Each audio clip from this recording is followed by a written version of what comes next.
All right, welcome back to Black Lodge Trivia Night. This is Art, and we are once again continuing our Lord of the Rings online book quest. Now, if you remember last time, we didn't get through the whole book.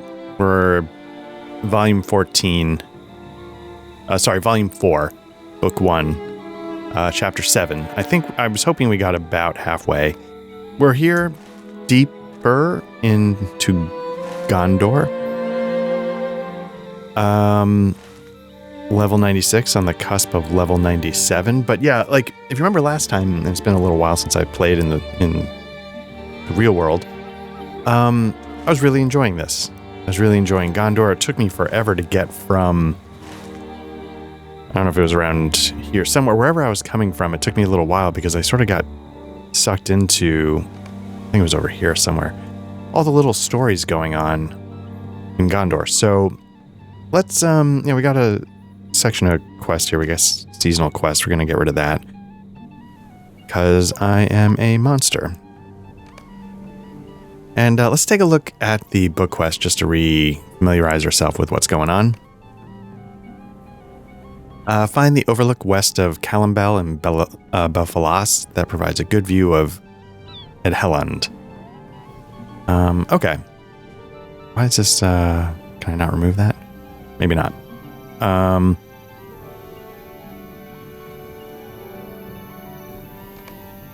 Yeah, and we've got we've got some side quests going on, but I feel like this one is purple.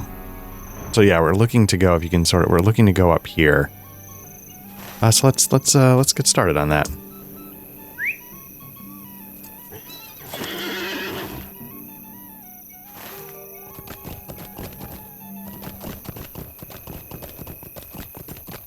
So I was sort of like double checking the last session before I started up, and it's over 5 hours long for half a book. I I keep saying this, but I don't know if I can keep that up.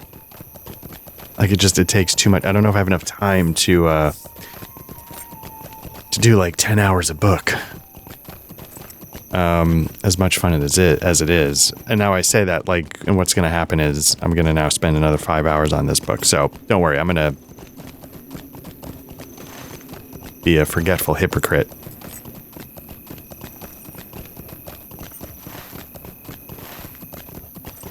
In short order, so don't worry about that. But it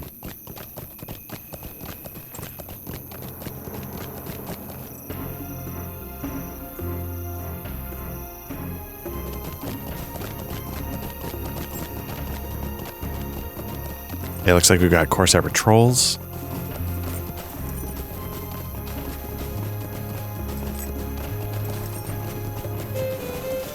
Oh.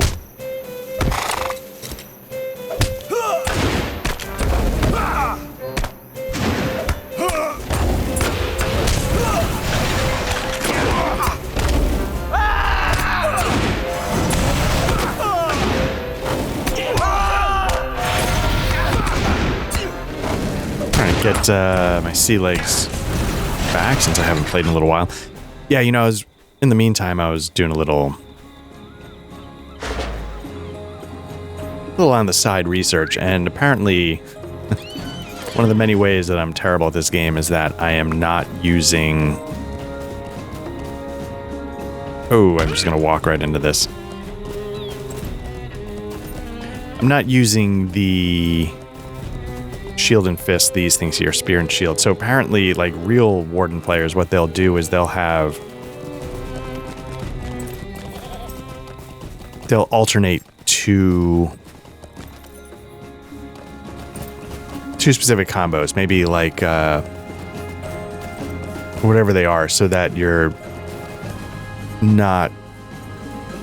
So spear and shield, fist and spear. So they might do fist, spear, and then shield, fist. So those two, fist, spear, shield, fist, that might be one of my bleed attacks. And then they'll have a second one that is spear, shield, whatever, some other attack. So they like cycle back and forth between those. So they're never actually having to input all four. An elf stands atop the overlook, surveying the refuge of Edhelland. If you are a friend, you are welcome to share my watch. If you're a friend, you are welcome to share my watch. I would be pleased to have your company, for men of Umbar have brought their ships to shore and threatened Edhelland. My people have not inhabited the refuge for 1,000 years, but we bear enough affection for this, for places once dear, that we cannot allow the raiders to remain. The raiders. If their goal is to plunder, they will be disappointed. The only relics that remain will be of historical value only. Any valuable artifacts or jewels were taken long ago. There are others of my people nearby. If you can defeat some of the raiders throughout Edhelland, I will bring you to them. Return hither with any relics you find, and I will be doubly pleased. For I do have an interest in curiosities from my people's history. All right. Time to murder. So yeah, so like what is like 4, 2, 3. So one that I use a lot is fist, spear, shield, fist. So let's see, fist. Is there not a fist spear?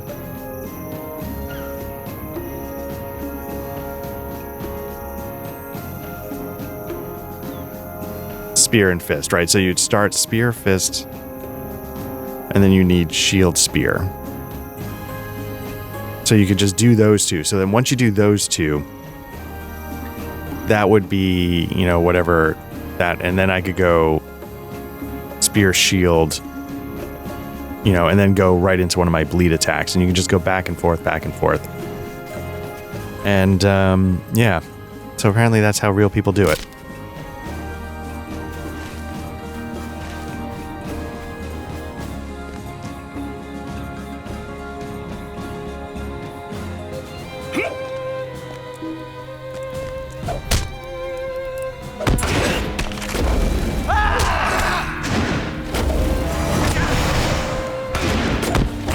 And then by the time, you know, you back and forth between the two,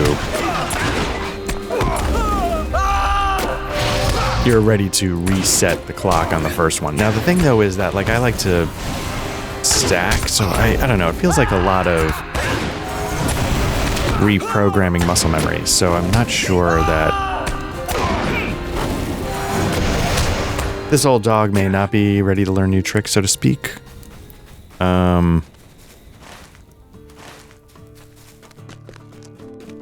And honestly, it doesn't really matter.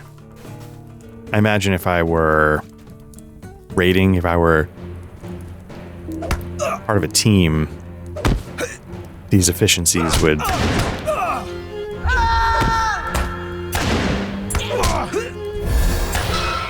Although I do wonder if learning this would allow me to...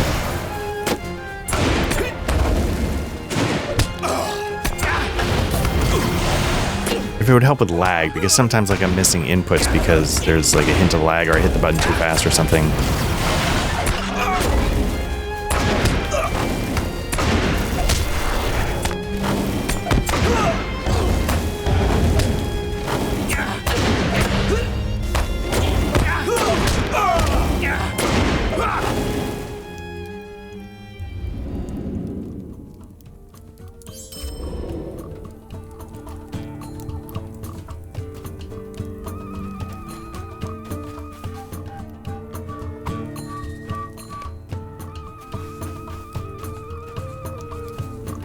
I feel like these guys are pretty hopped up.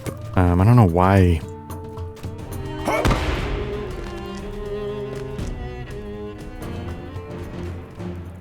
Yeah, something's going on here, obviously.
I was about to say, I thought something was gonna... I thought I had put enough bleeds on the first guy to knock him down. Apparently, I did. It just took a little longer than I thought.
Ooh, that's not who I meant to take.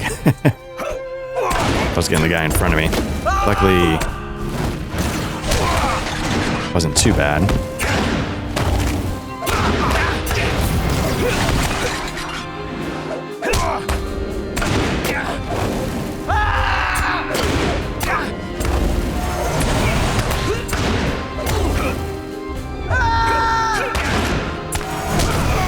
See if I can stack 3 bleeds on this guy. Nope, I only got 2. Well, let's switch over now to him. Oh, I'm gonna go down.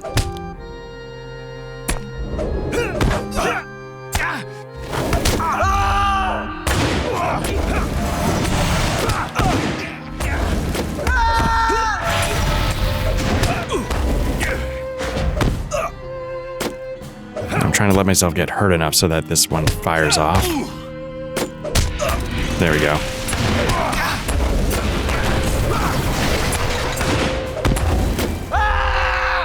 Now, these guys aren't signatures. I don't know if I'm just not paying attention. Maybe that's...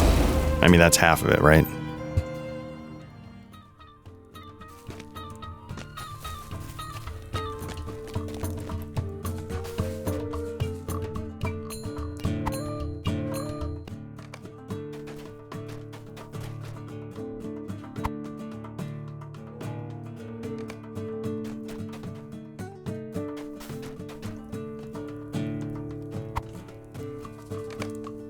Okay, so we got the relics we have to defeat. A couple of more guys, then we got to get up into these towers.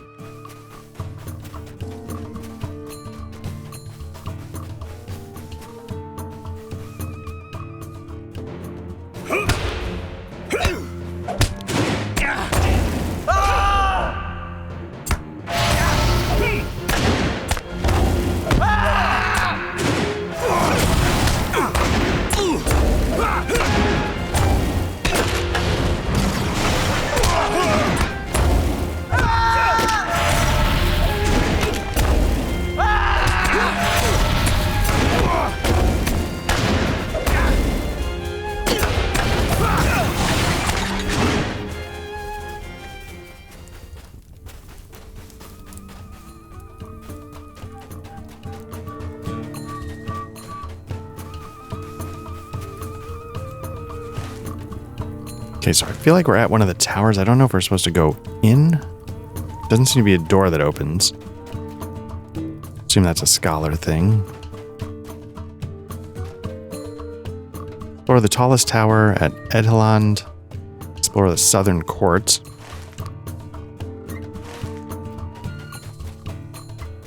Oh, west dock. Maybe that's pointing to the dock, not the tower. Okay.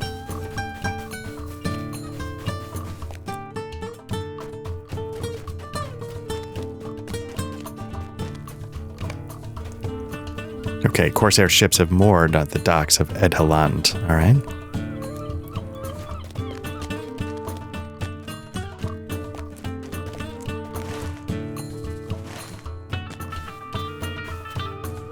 This is happening. All right.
Okay, seems like we're getting close to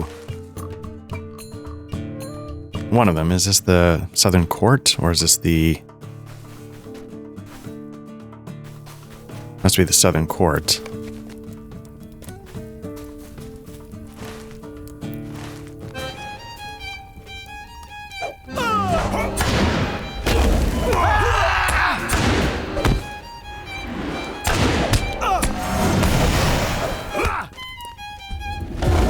And a lot of lag.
Okay, let's find this tower and get out of here. These guys are tougher than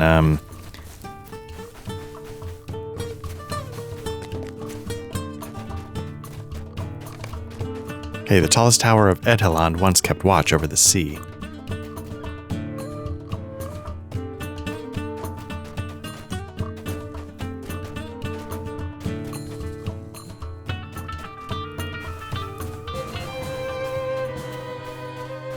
Alright, can we just go for it? We're gonna probably aggro half the camp, but can we just clear out until they give up?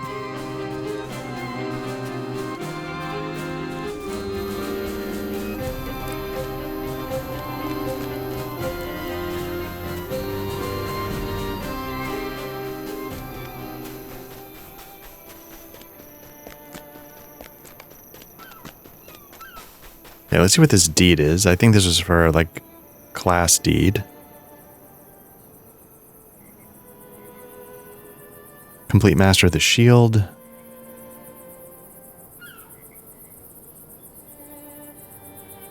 Class trait point. Okay.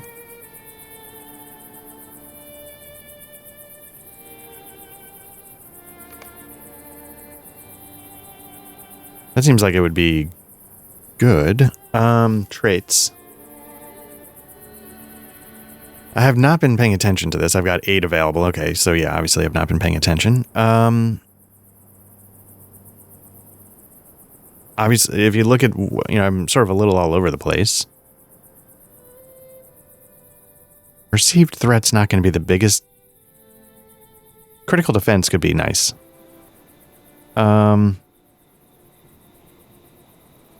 Shield up, like, I feel like I should be taking advantage of shield up more. Javelin skills, increased light damage. I think I'm doing a little bit more of that now.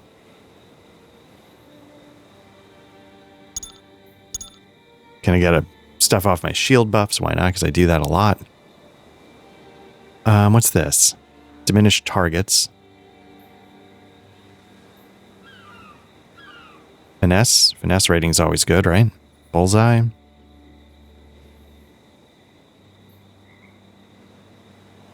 Endurance. Or we could just go straight attack. What do we got here? Light type damage. I think I'm doing a lot of this, so let's... Am I out? I'm out. Okay. Not bad.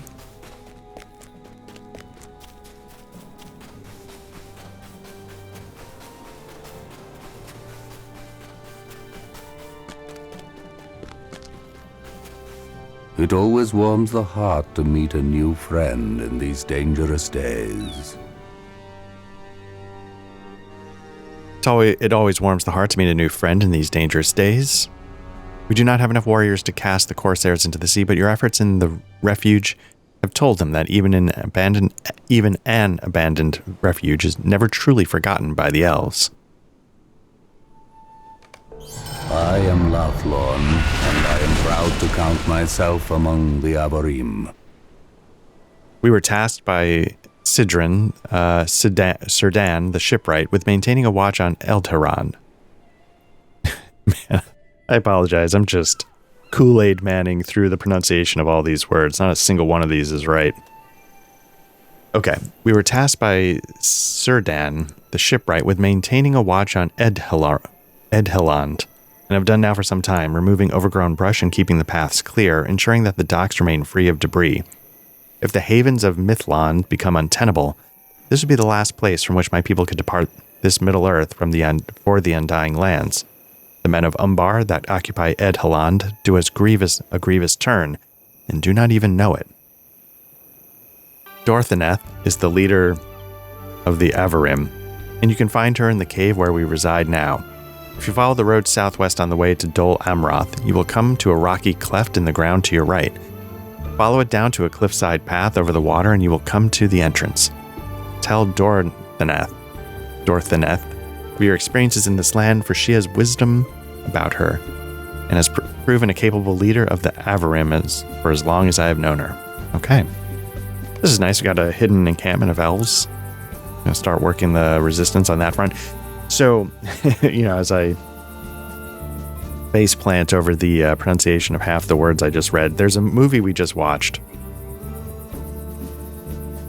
It was out in theaters at the beginning of December. It just recently became available on streaming at the time of this recording. It's called Fackham Hall. Fackham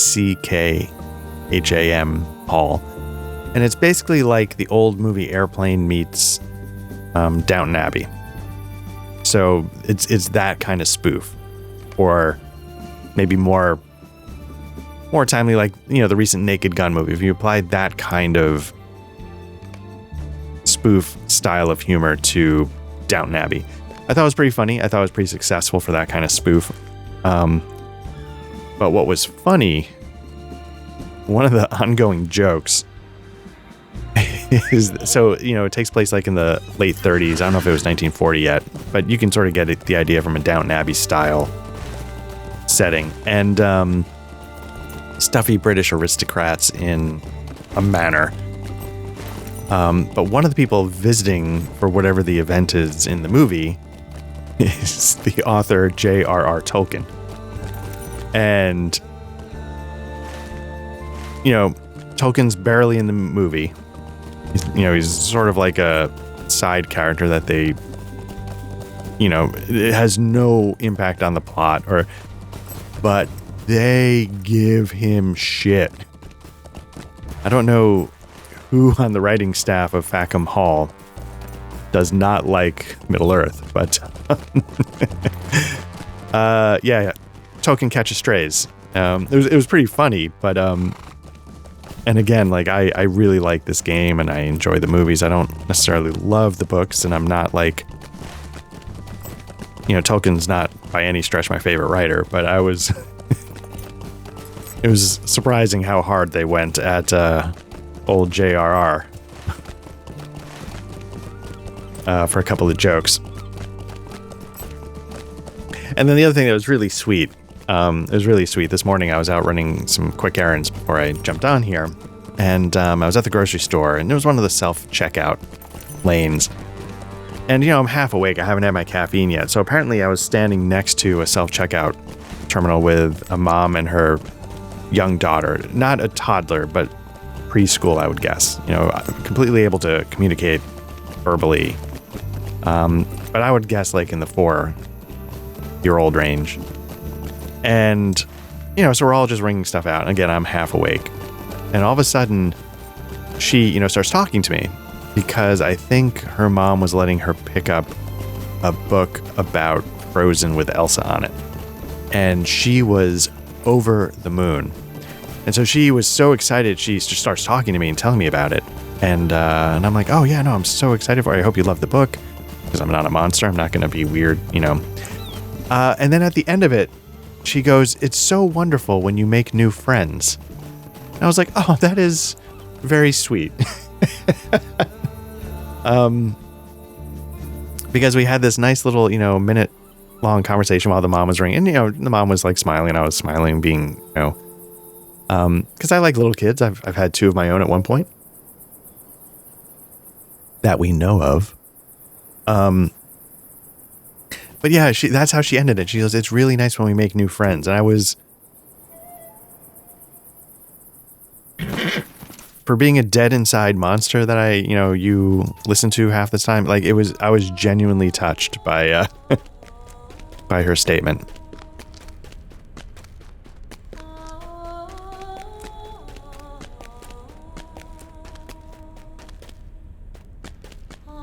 The Avarim keep watch over the refuge of Ed Haland.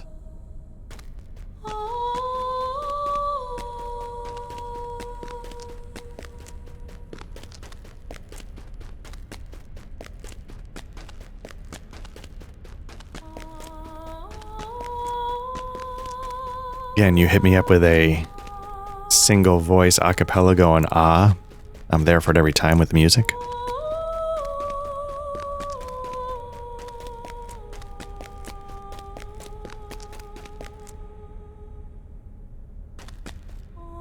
This cave is the home of the Avarim in this land. Do no harm here or pay the price. Can I just stop for a second? Like, you know, like it didn't need to be this big, right? And so here in one corner, I know it's a book quest, so it's a main thing, but like,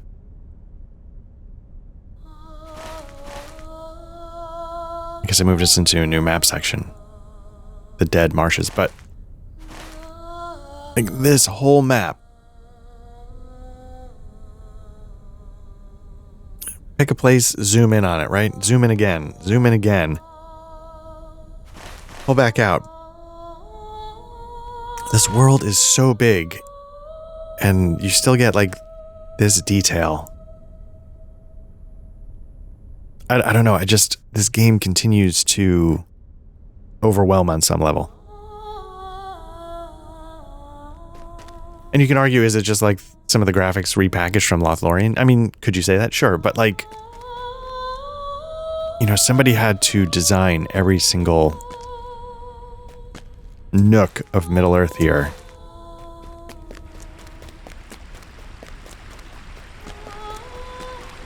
And it's so vast. Of course, I don't know what she's looking at.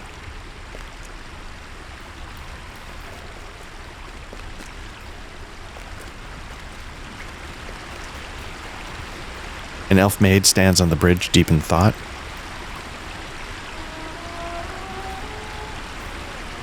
I am called Dol Amroth, and I have chosen to care for the Avarim. And I have chosen to care for the elves here as my mother does. They are the Avarim, and they have come to this land to watch over the refuge of Ed Haland and keep it safe from danger. Danger threatens it now, as you have seen. Men of Umbar have come ashore in great number too. Too many. That's another joke that they do repeatedly in Fackham Hall, where he pauses at the wrong part of a sentence to make it dirty. Danger threatens it now, as you've seen. Men of Umbar have come ashore in great number, too many for my few Avarim to drive away. A guest has lately arrived, and we just spoke about these raiders. Go to him, and hear what he has to say, for his news signals trouble for the Avarim, and for the folk of Gondor as well. Do you see him across the way? His name is Galdor, and he has lately arrived from Imledris. Now there's another quest I'll just grab, Far From Home. I'm glad you have come to the cave of the Avarim.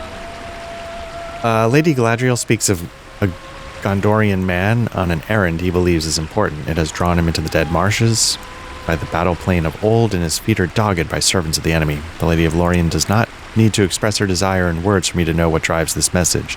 She does not want this Gondorian man to draw the attention of the orcs to this place. Okay, so talk to the Master of Horses in the cave. Okay.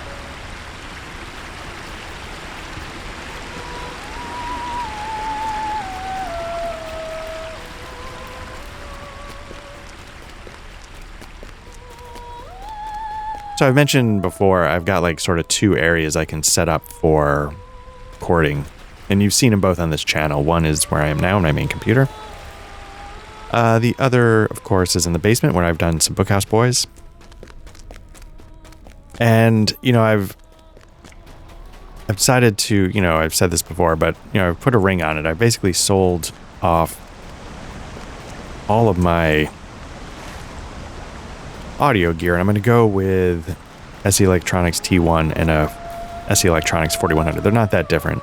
The T1 will be in the basement setup, permanently fixed. 4100 will be up here. But so I sold everything off. Face, for I came to Imladris some months ago and saw you there. When I say sold, I sold off my other Dynacaster. And I did it at Sweetwater's Exchange, because then you can get like the full sale price in a gift card instead of cash. So I did that, and I used it to buy the 4100. But it's so frustrating. I think FedEx has lost the package. So, you know, I don't know at what point I need to reach back out to Sweetwater, who's always been great. I love shopping in Sweetwater, but I am curious how this is going to work. And I'm not sure how much time I'm supposed to give FedEx. What I think happened was I was going to be away for the holidays, so I didn't want to have it shipped to my home because no one was going to be here. So I had it shipped to a FedEx location. And instead of going to the FedEx location, I think it went to like the FedEx World Hub or whatever at Newark Airport. I think Newark Airport is one of their like central hubs. And I think it has disappeared. So yeah, it's been over a week, but there's holidays and I don't know what's going on. So I'm not sure how long I should be giving it to show up, but oh well. But I gotta say, I'm sort of excited to, you know, I rearranged my desk and I did another desk rearrangement. I think this time I've gotten it pretty well locked in. The downstairs is getting cleaned out, getting that locked in. So I'm hoping, I've said this before, but I'm hoping I'm sort of in a stable place with those things so I can just crank stuff out. Anyway, back to this, Chapter 8. I know your face, Black Lodge, for I came to Imladris some months ago and saw you there. A council was held and many courses decided, but we will not speak of them here. Know that I hold you in esteem and consider you an ally, and we bear friends in common. It is that sense of kinship that drives me to tell you this. Do not underestimate the Corsair threat. I gave Dorthaneth the same warning. On my journey here, I came near to a group of Umbar men and overheard their talk. They spoke in reverent tones of the heirs of Castamere and the Scourge. But it is not these names that fill me with anxiety. No, the flame of my concern is kindled by the passion with which the Umbar men spoke of their loyalty. Any of them would die in the name of the heirs, and gladly, which is not a trait I have heard associated with that people before now. Something's changed. I will set out for Mythland in a few days, but do not forget my warning.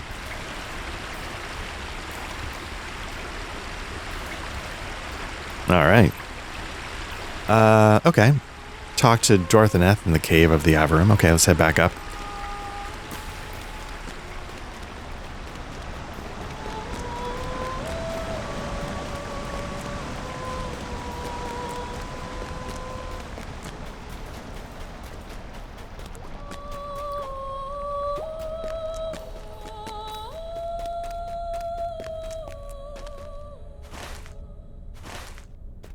I have a feeling that I'm going... was she up here? There she is on the bridge. Okay.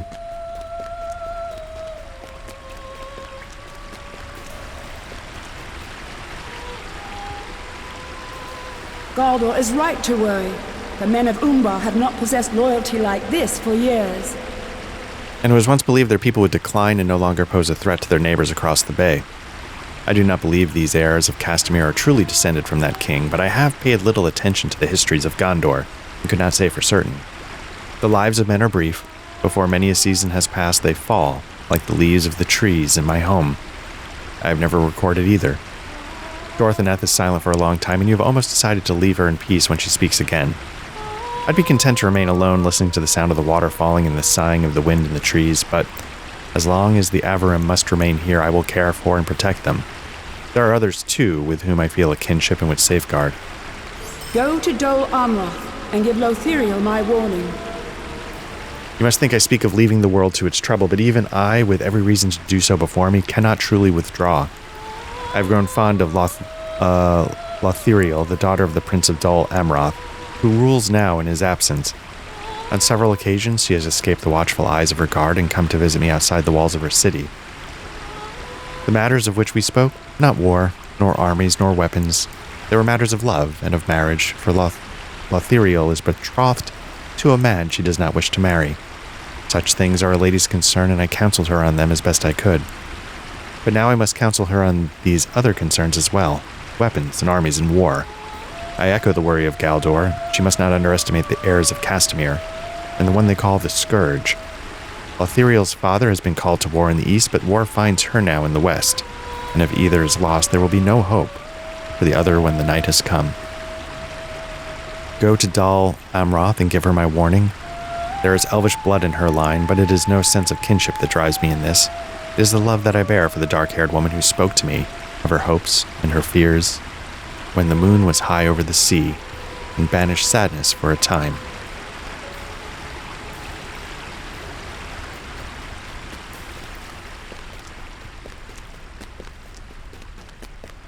Just kind of curious when we talk to this master of horses. Oh. Where are we? Oh, okay. Okay.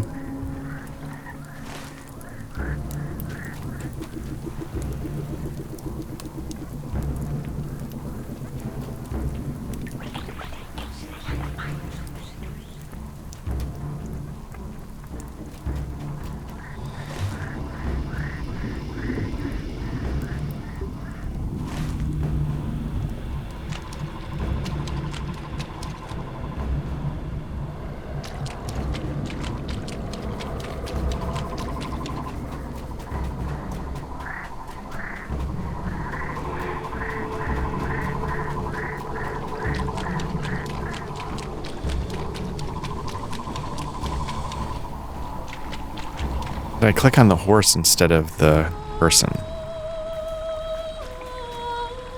Ride swiftly and at once, if it is the wish of Dorthaneth. Alright, the steeds of the Avarim may give you even the fabled Miraz a close race. Ride swiftly.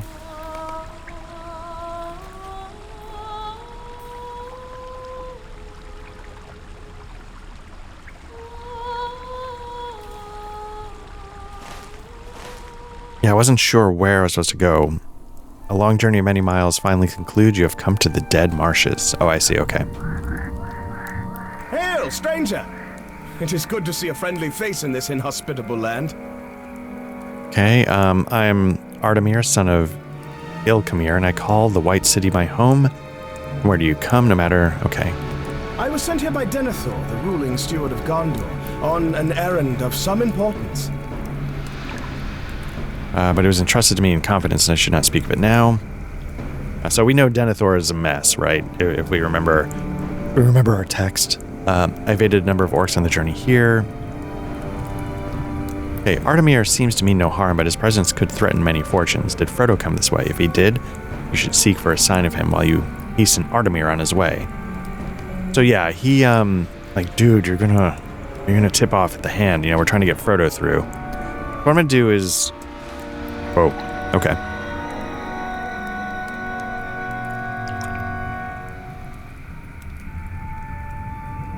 So the orcs have orders is the quest. It says defeat orcs in the dead marshes, but for some reason one of them, maybe that's like Frodo's path. What I'm going to do... Now that... Oh, we've dinged 97, of course. That's great. Let's get back to...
Man, just look at that. Stunning. And also, return to form of the music there. I know I've said, like, there was a couple of places where I thought the music took a little bit of a dip, but I feel like this is really going the wrong way. So magical. So beautiful. Sir, you want to be going left. Oh. Anyway. Yeah, the music, I thought in Gondor is a good return to form.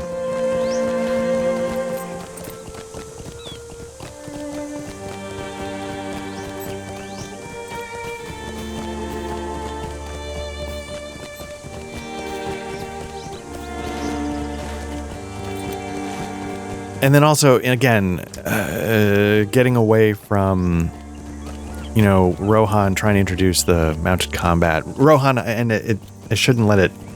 Like, Rohan I really enjoyed and stuff like that. I enjoyed the stories, the Helm's Deep, etc., but somehow this just feels... This might not be fair, but it feels like it's getting back to the basics in a little bit. Like, really good storytelling, you know, the mechanics know what they are. And just an amazing area to run around in.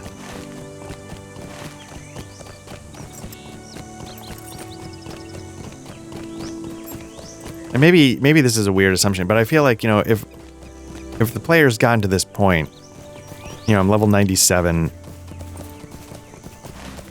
You know, I know what I'm in for. I'm not looking for...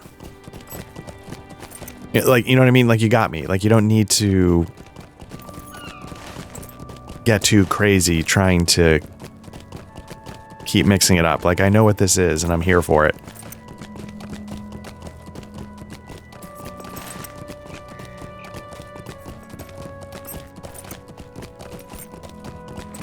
And in some ways, I'm here for it more in this regard than I would be, you know, trying to introduce the mounted combat or whatever else.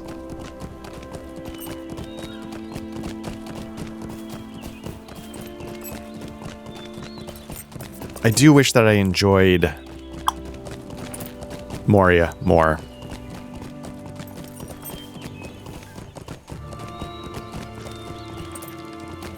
Because that has to be what it is. Like, right, like, you know, it's a giant underground kingdom of the dwarves. Like, there's no getting around it.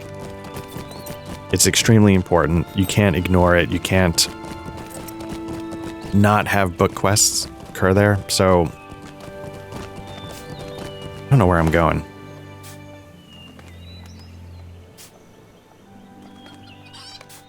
Oh, they're all the way over there. So who's above me? Who is this?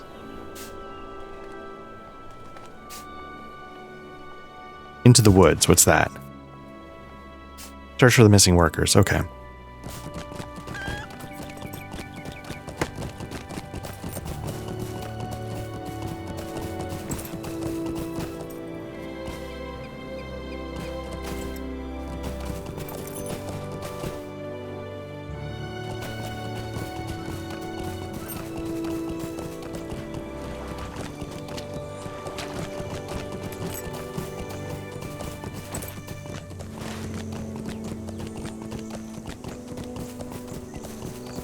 Okay, we got two things up here. Let's get these two things done. Yeah, because, I mean, this is what we want, right? This is what, I don't know, this is what I'm showing up for.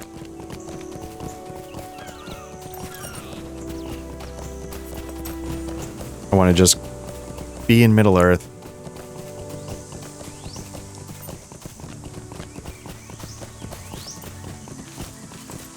I'm not looking for a mechanics-heavy experience.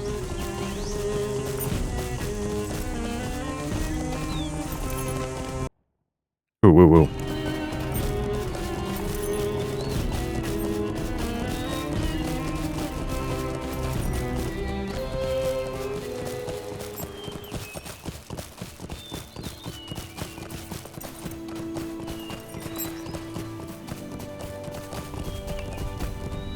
Okay, I've discovered an Endath.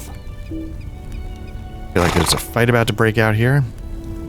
Corsairs are occupying the beacon, monitoring I didn't see what that said. Tadrant for activity. Fight the intruders. Okay, so now I gotta go to town.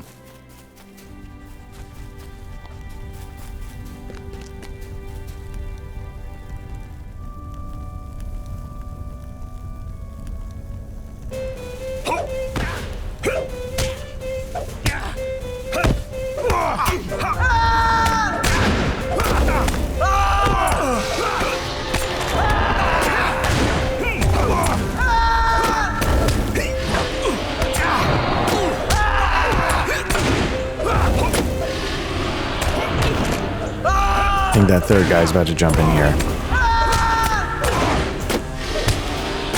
Oh, maybe not. All right. Letters of the enemy. Collect Corsair orders. Okay.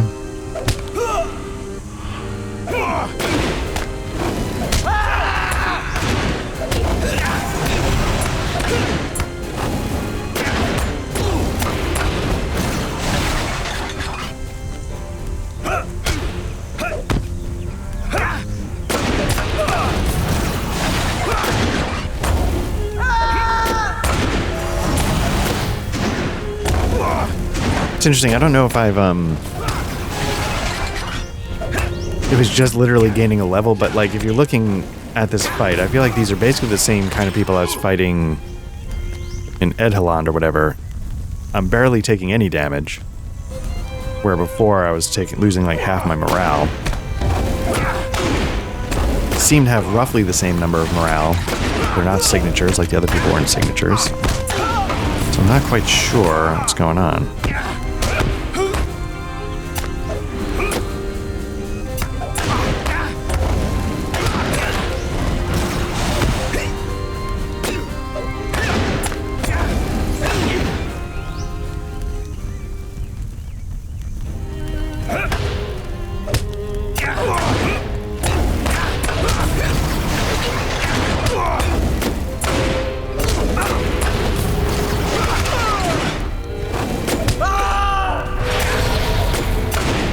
Even when I fought the two guys at once, I felt like I was like, okay, get ready with restorative shield work, blah, blah, blah, but no.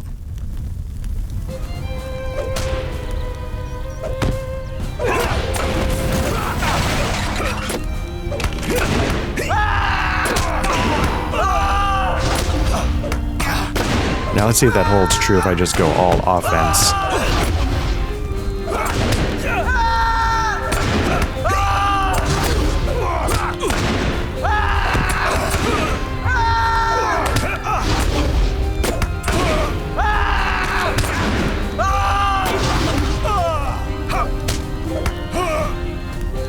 Okay, I should have stuck a bleed on him. Didn't realize he was going to run away. Let me get a bleed going on this guy. Whoop.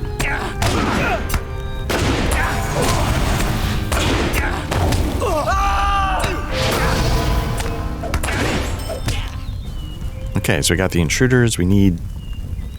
this is a good place to look at the Corsair camp.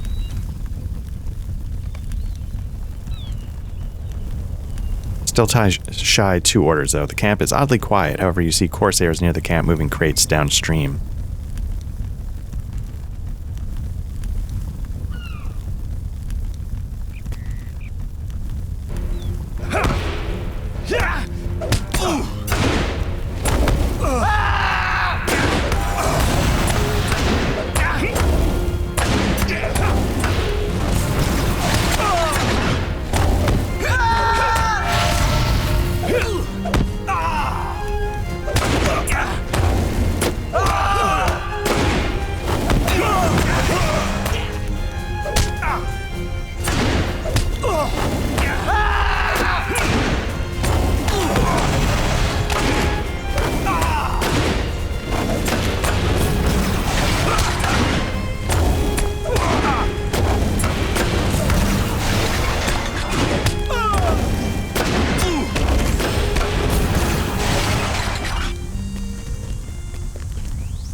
We'll take these 2 guys.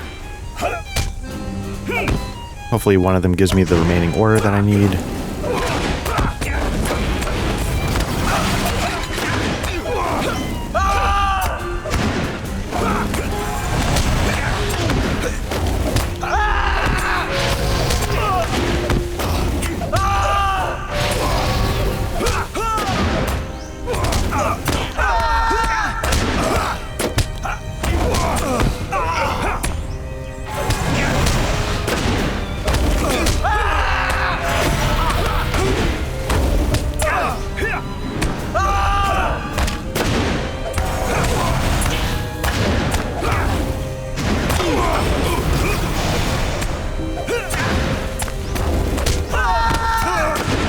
Okay, so there I popped restorative shield work more as a precaution than like an panic button.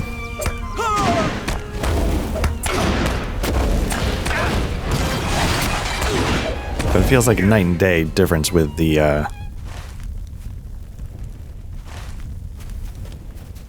with those fights. All right, so let's see if we can find the workers and then head back to that town.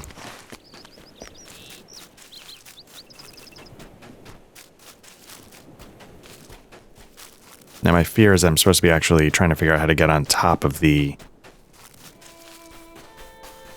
small cliff here.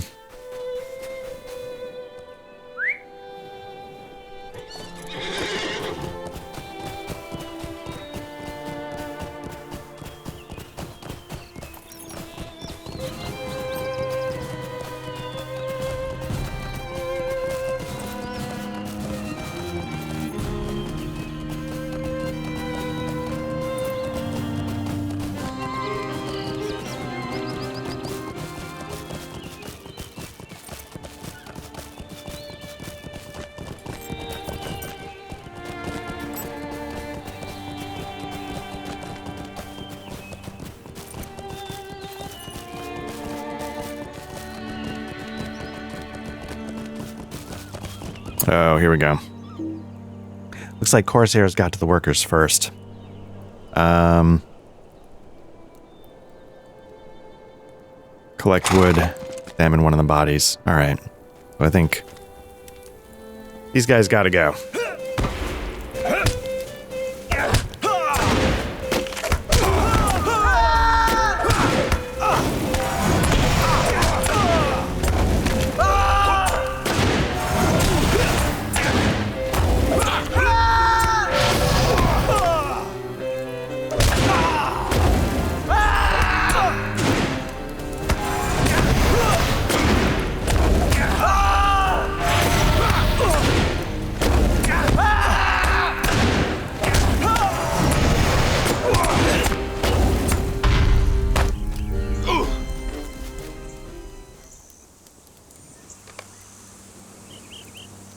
This is indeed one of Haelam's workers, right?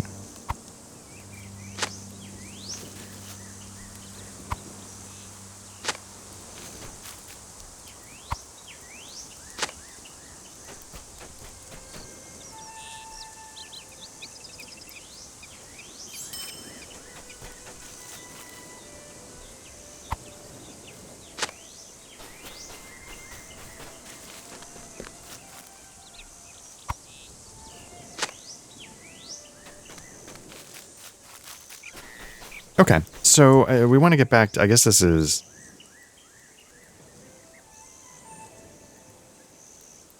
yeah, you know what I'm going to do is a little cheap. Let's just fast travel. Hand these in. Letters of the enemy, there we go. These are troublesome times indeed. Alright, so we're going to get a masterful ring of something. Vitality... Both of these have better vitality.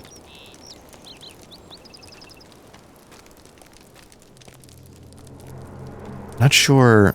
I could be giving up vitality, but I'm going to be getting... I don't know. Like I'm looking at... This has a high maximum morale. I think I'm going to sell it. I don't think I would take any of them, so let me just grab that. How may I help you, friend? Got a bracelet.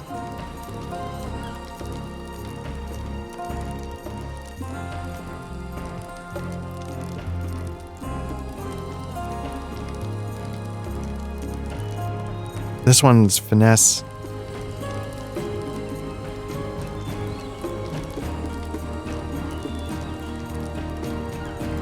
Finesse parry. So finesse is going to help me attack, or I can...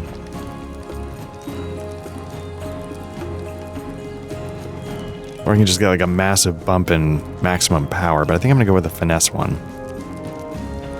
Gondor needs your aid.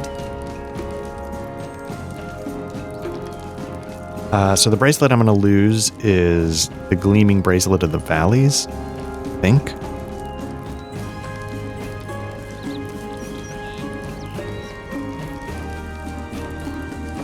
Although, if I'm willing to give up this and get more stats, I'll lose a little vitality or morale or whatever, but I'll get more bumps to my stats.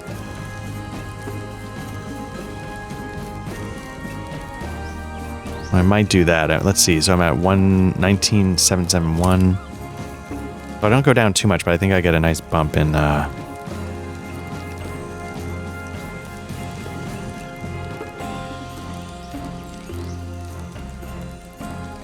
I wonder how my virtues are doing. Again, I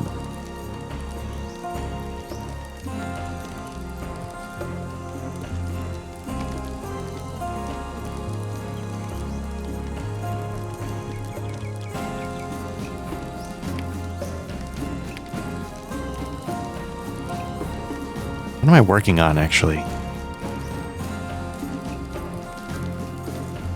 Earning on determination, which is agility. Now, why am I earning on that? Gives me agility, physical mastery, critical rating. So it is going to bump up my... This is going to give me more... What do I have equipped? Justice? What's going on with justice? At level 24 on that.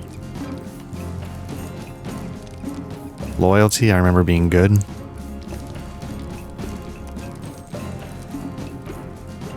Charity. And compassion. But for some reason I'm picking to earn on determination. Agility, physical mastery, critical rating. So it's definitely helping my damage. But let's go back to, say, charity.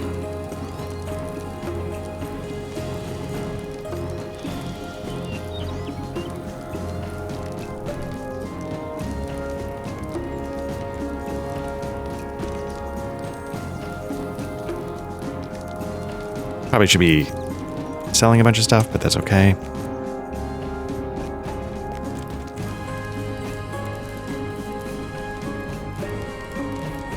Why do you interrupt me?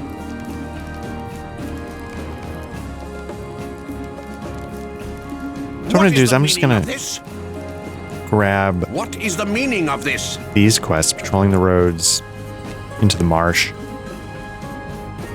Said something about building crates. The workbench is located near him, so let's just use this workbench real quick.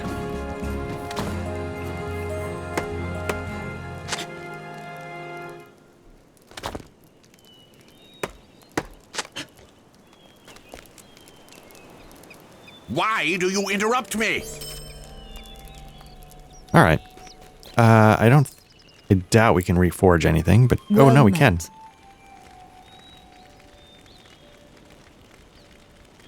Spear, okay.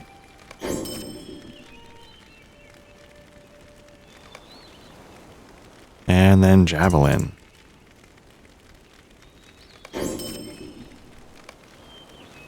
Nice, okay. Again, not that I remember how any of that works with upgrading traceries or any of that. I've never quite figured it out, I think. Let's repair, let's sell.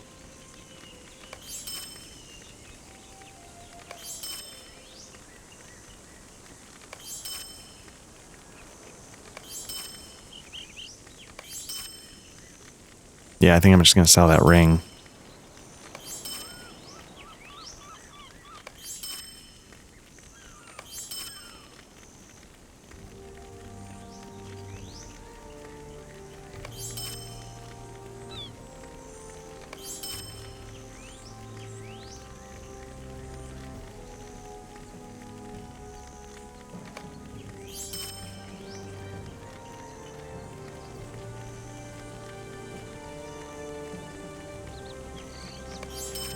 I feel like it has been a while since I've picked through my inventory, but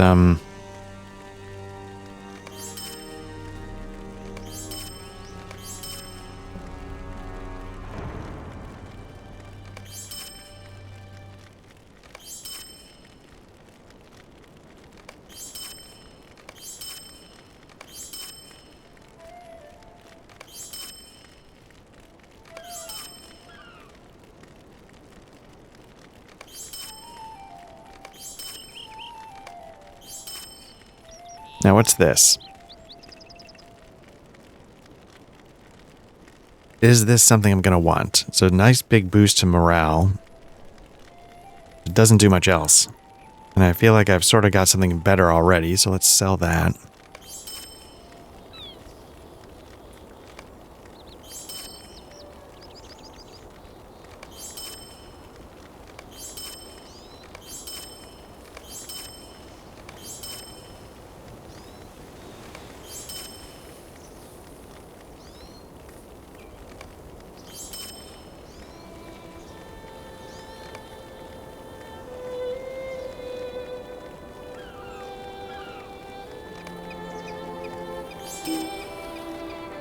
A little nervous again. There's a lag kicking in, and I don't want to sell something by accident that I'm not looking to sell.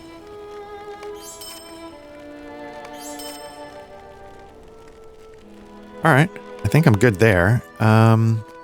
There's a few more quests I can hand in this little village, so let's take care of those.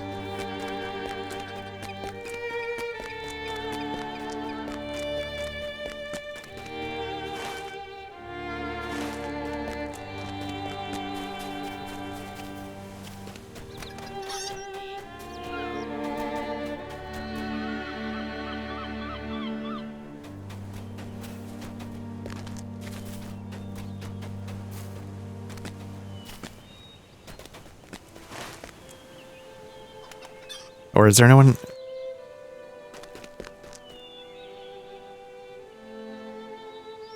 Okay, I thought I could hand some more in here. Let's, So what I'm hoping is that as I go to the next town, I'm going to encounter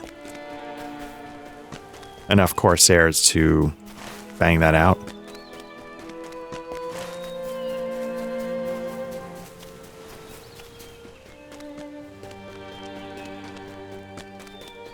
Because, you know, when we were going over there the first time, they were just patrolling bands all over the place, so I'm hoping...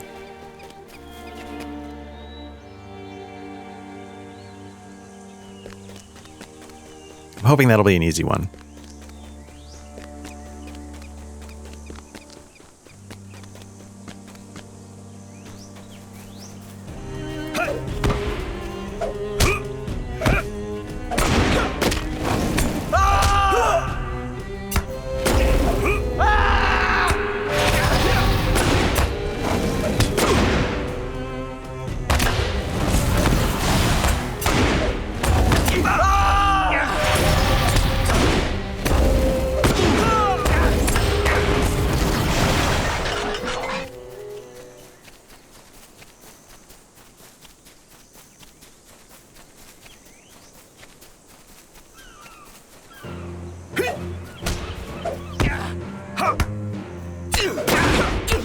So at the time of this recording, this is the first CRPG thing I'm recording in the new year, 2026. So, I mean, again, you're going to hear this much later, but of course, Happy New Year to everybody. I ended up getting a new motherboard. I had a Gigabyte X870. I ended up going with an MSI Tomahawk X870E, which is supposed to have some better business going on with PCI lanes for hard drives and USB 4. So I'm hoping that helps a little bit.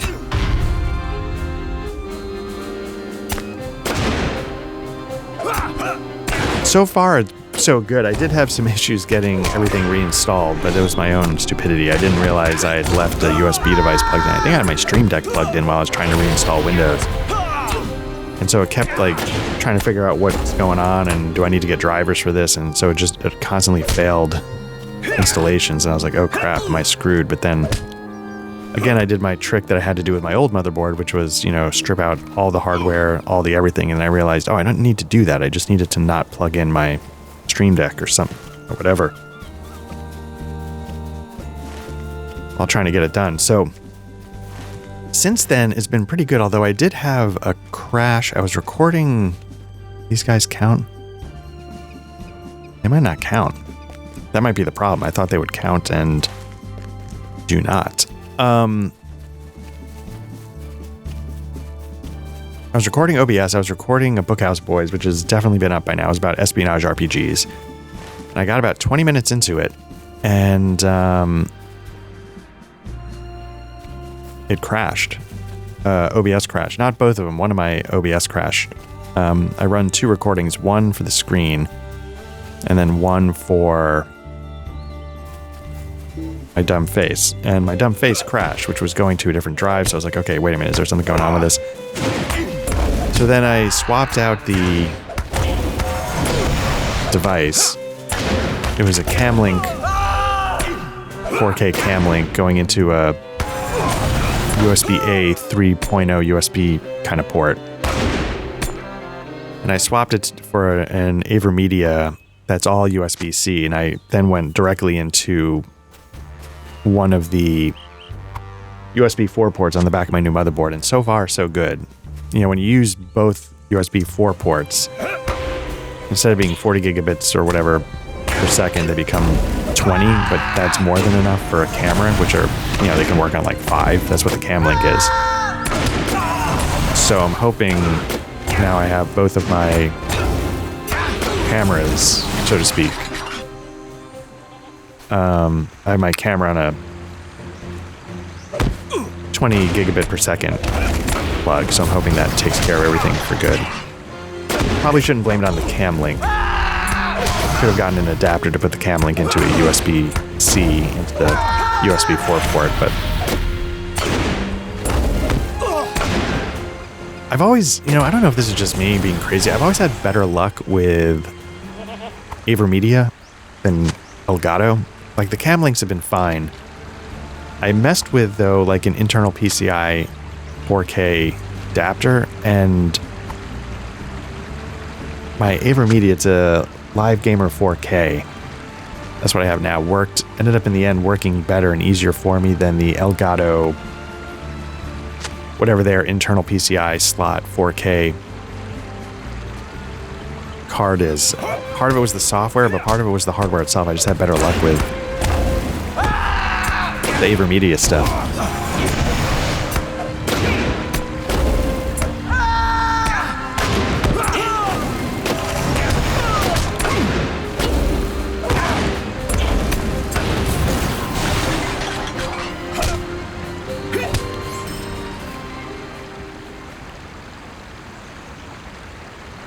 How many crates do I need to,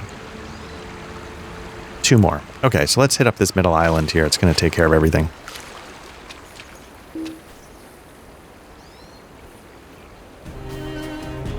Now, he's an overseer. Does that mean no?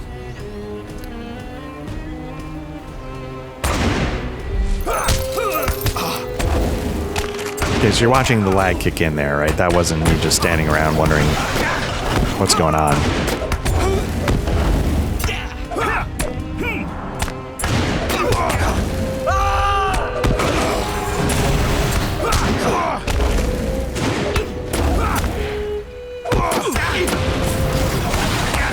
Get out of his caltrops.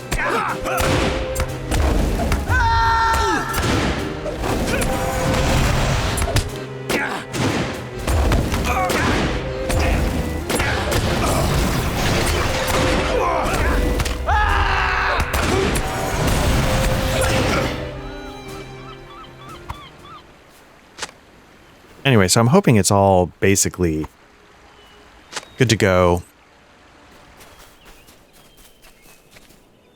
You know, I didn't go with an Asus ProArt motherboard. I almost went that far with some of this, but actually the PCI lanes weren't as great. Now, patrolling the roads. What's this? Mushrooms in the marsh.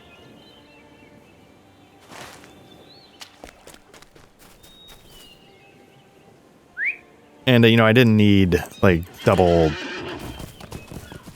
Ethernet ports and stuff like that. There was a lot of stuff I didn't need. So the Tomahawk from MSI seemed to be pretty feature rich. You know, it wasn't like, I didn't feel like I was cheaping out.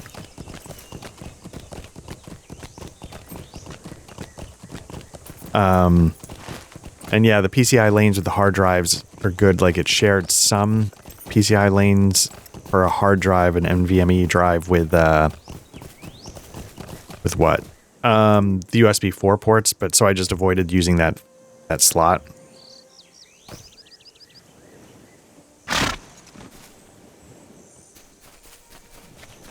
Now my fear is that I'm gonna end up fighting these guys anyway, so I might as well get into it.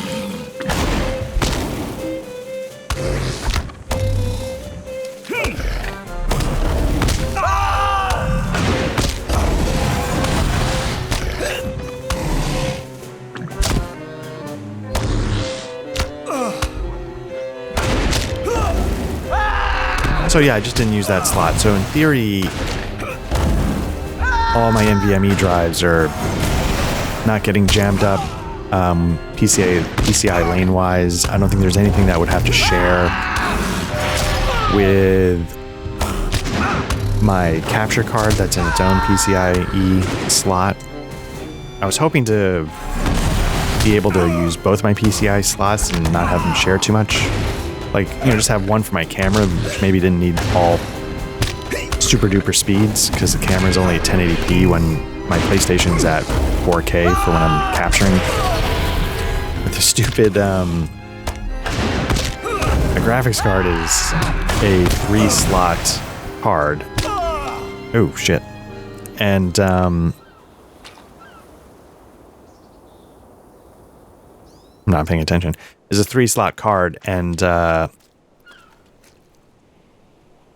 new motherboard repositions its, you know, it puts an NVMe drive above the card, so it ends up in a different slot and it blocks. If I had a 2-slot card, like a lot of the modern cards, the new the Radeons and the 5000 series, I'd be fine, but I do not, so that's okay. And that's partly why I was using the Elgato Cam Link still for my camera, which crashed, etc., etc. I don't know, I'm just very skeptical of USB at this point, external.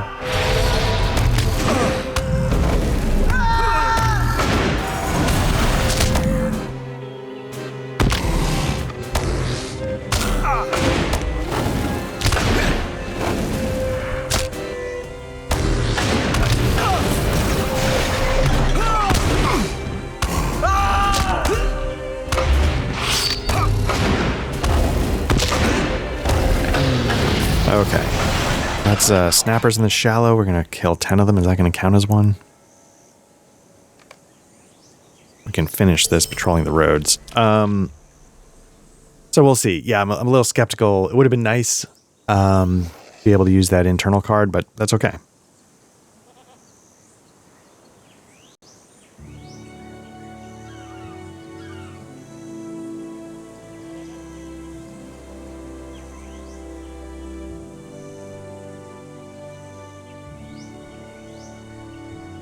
Anyway, but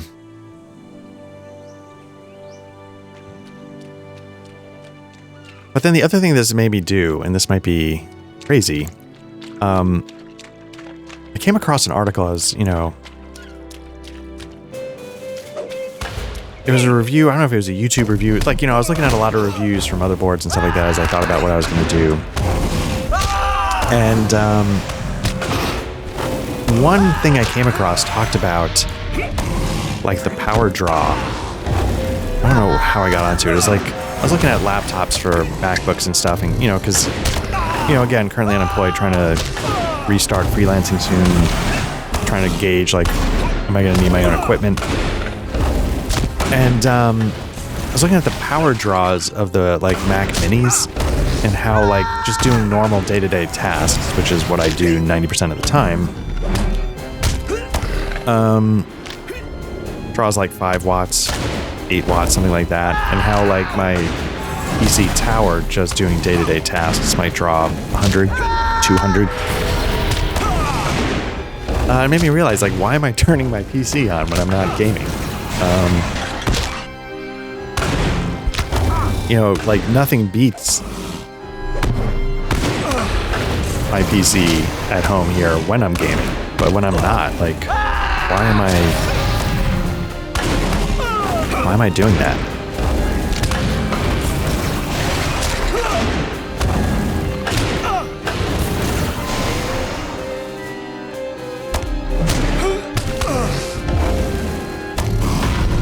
Yeah, so my sort of daily drivers become my M2 Mac Mini.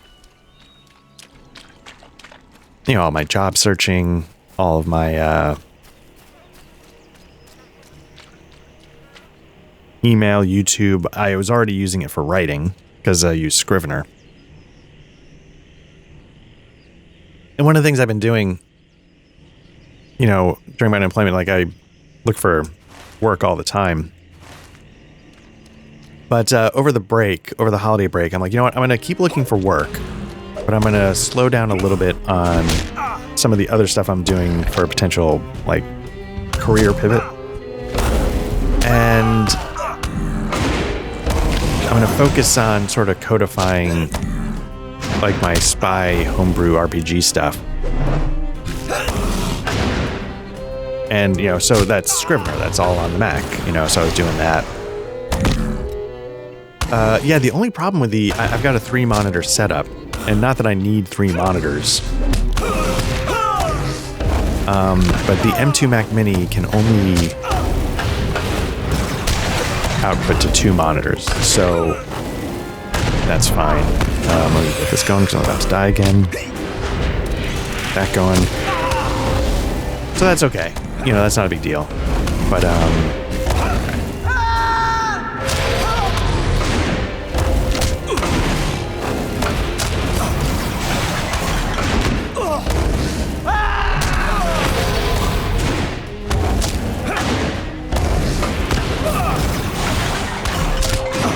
the interesting thing, though, I will say, you know, OS 10 is, you know, blah, blah, blah, it's great. The interesting thing, though, is that, and maybe it's because I don't know what I'm doing, but running a 4K monitor, you know, you often get, like, very small text and things like that, as you've seen here in Lord of the Rings Online. Windows is very good about just, like, scale everything 150%, so you don't give up the sharpness, in a sense, but it makes everything big enough so that the resolution's not holding you back. I'm getting some real lag. Mac's not good about that. Like, individual programs will let you zoom, right? But the UI itself does not. The same way that Windows handles it.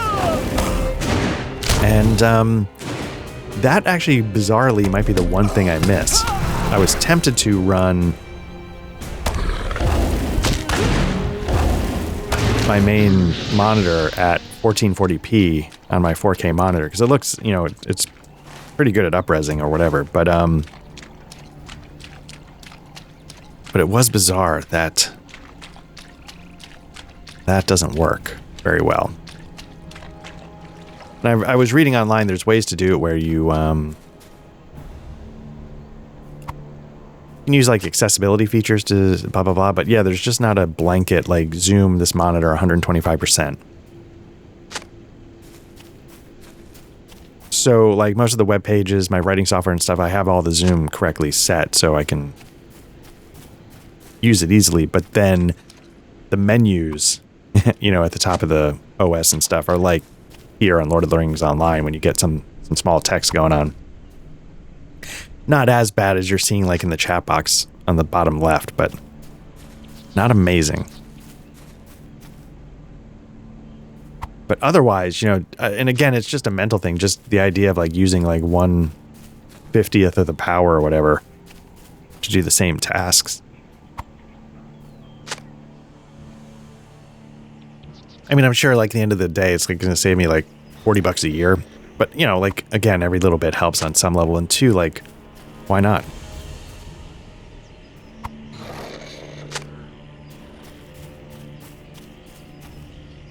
And it comes at a time when, you know, they're doing all this stuff like NVIDIA, AI, RAM prices are skyrocketing. Like, it's all such bullshit. And I know I've whined about this before, but it's all such bullshit that I'm just like, what the fuck are we doing? Like, what do we... You know, why do I need to max out performance in order to do my daily tasks? To write.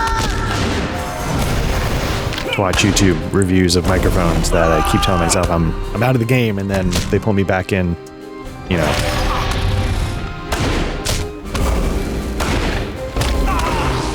So So I think with these marsh turtles, they must be pretty armored, right? Because that would make sense. And I'm just wondering, is there some... I definitely have a gambit that would probably pierce through that, and I don't know what it is. My gambit right there is just a total mess.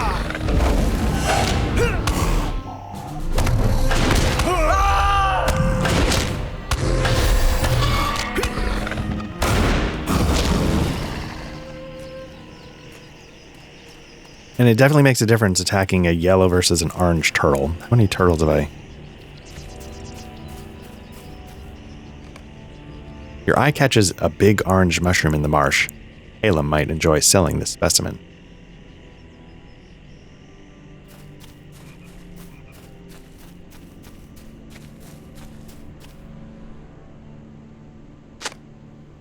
Some rowdy corsairs start to cross the swamp, and it seems they're up to no good. Forget our order. Let's burn this village down. Hey, get him.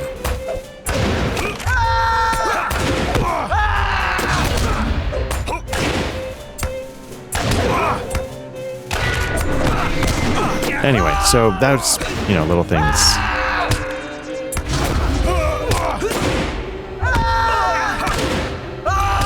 But, and I've probably said this on some stream, like part of, this unemployment is, like, okay, we need to cut back, we need to tighten, we need to do this. And it's really interesting, all the places where if you really pay attention, you can, chip away at these things and, help yourself out. And I say this like, like, hey, can I shop at this grocery store? Can I do this? Can I do that? Can I get a Costco membership and start buying toilet paper in bulk? Whatever it is, I realize there is a degree of, I'm lucky in a sense. Like I don't have young kids, so I can take the time to, take extra time to hit up different stores if it saves me a little money. I have a working car. It's the things, a lot of people take for granted, but, I appreciate that, I have a Mac Mini that I can turn on instead of my maxed out Windows PC that, is built for video editing. Like all these things, like,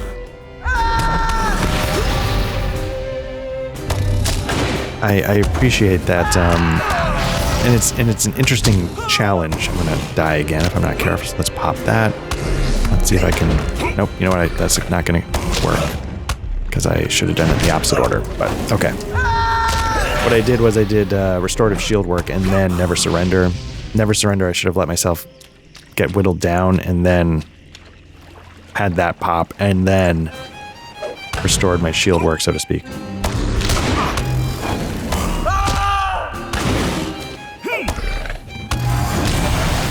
But that's all to say, on some level, like, it has been a joy on some level working on this RPG stuff. I don't know what the right process is. I don't know what I'm doing. And it's, there's a lot of writing ahead, but I've been, chipping away. Basically, I feel like I've got, I feel like you can make a character. And I feel like once you do that, I'm sort of adapting a system with an SRD, so, I don't have to invent it whole cloth.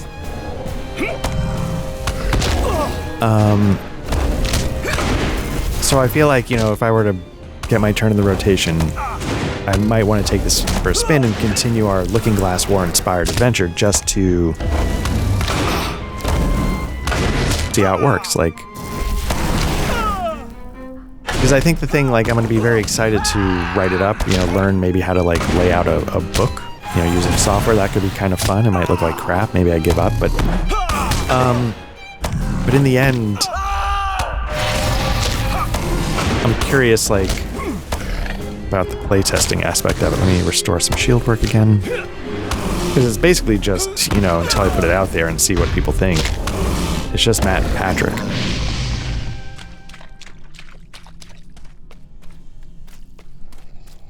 How many turtles? We did 6? 4 more? Alright, let's bang this out. This is, again, I'm falling into my routines.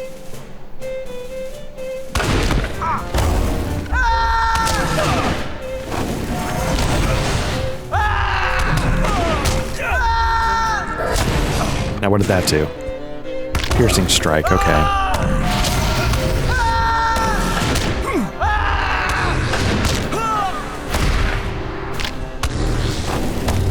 Strength of morale just to make sure I don't die.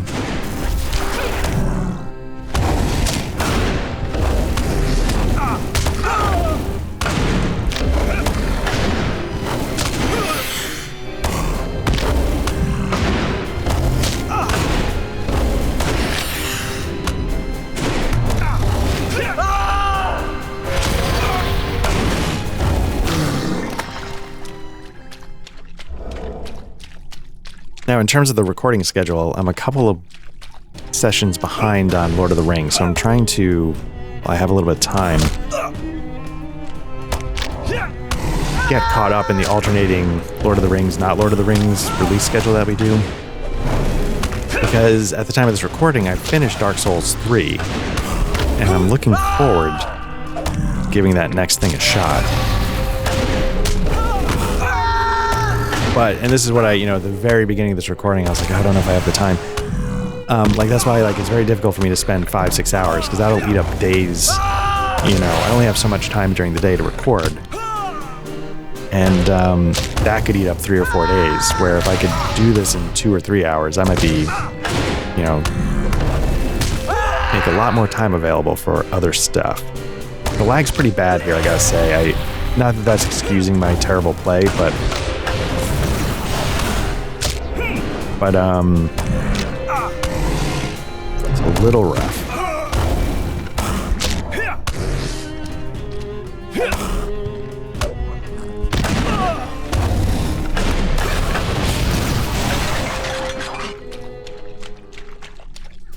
And I'll also say it was a blast getting back to Dark Souls 3. I'm glad I'm glad to be on the other side of it. It was not in a bad way.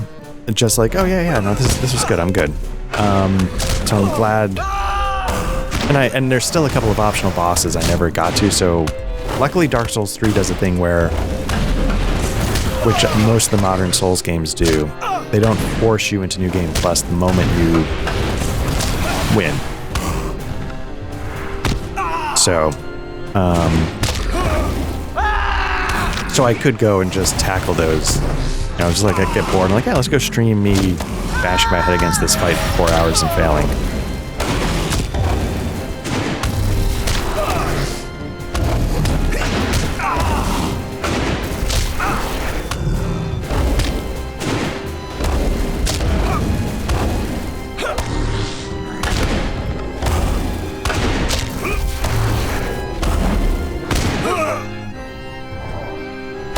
Yeah, I was gonna say that got screwed up because of...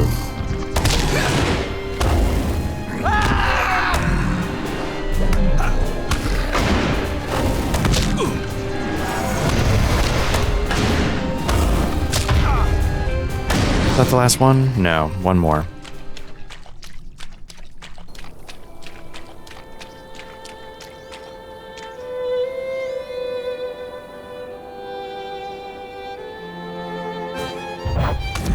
Going all in.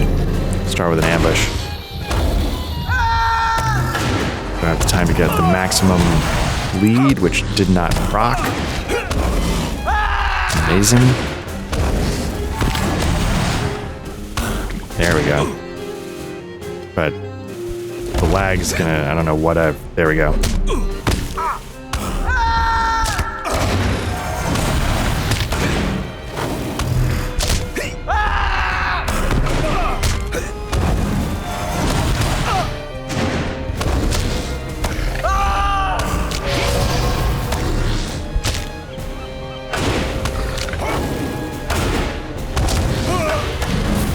Now, I'm half tempted to just go all out on offense and then bring up Never Surrender when the time comes. Let me get that set. Let me just get hit. At some point, it should fire off here. There we go.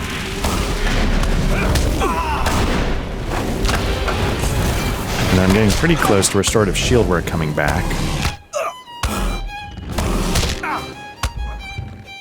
So there that goes. All right.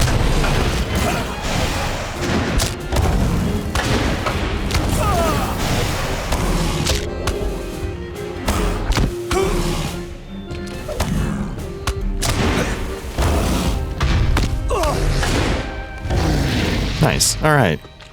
Let's fast travel back with the mushrooms.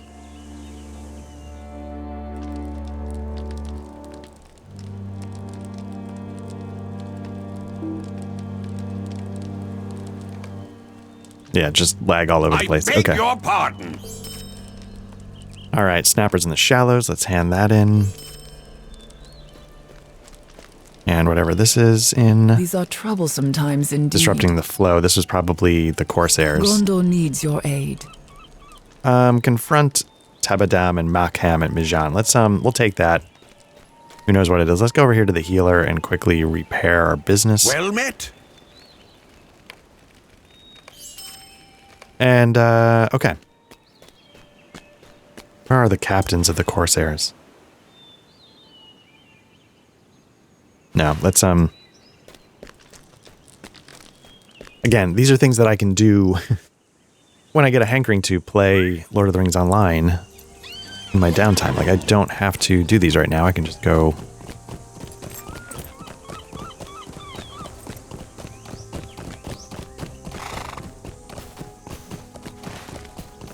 bang out these quests. But it's right there. It's right there.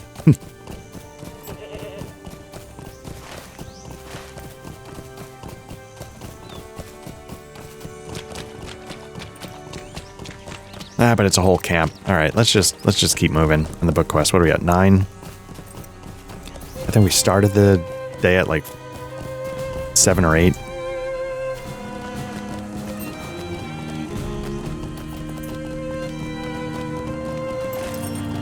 But yeah, it's the New Year's. The New Year's here. Holidays are over. We're hoping to get the recording schedule back up and running. Patrick is done with paternity leave for like the official job stuff. But I think he's going to take a little bit longer for Black Lodge Trivia Night just because that's in the evenings and your kid, they don't sleep very well. And it helps to get rest whenever you can.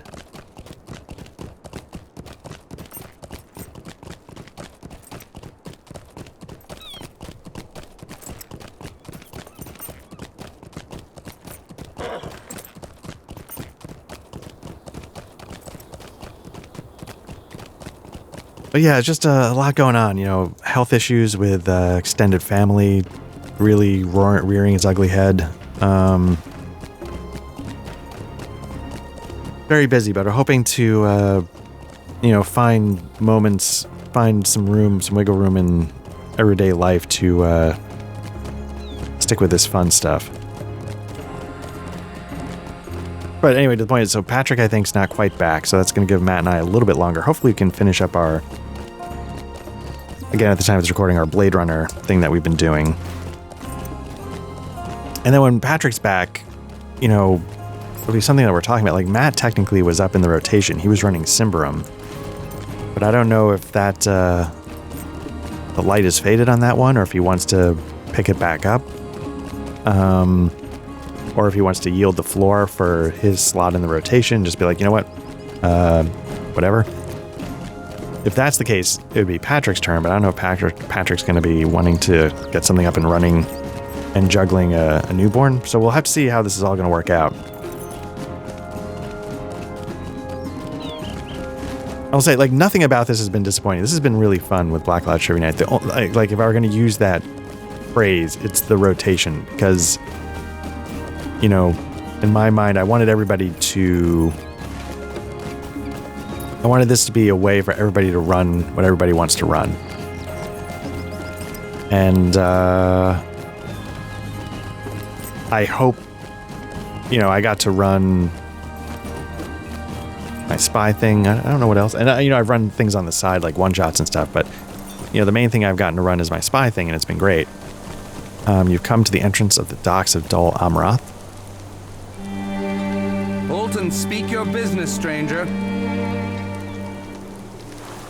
There was a time wherein passage into the city was free and open, and none needed to answer questions, but those days are gone. They will come again when the war is over.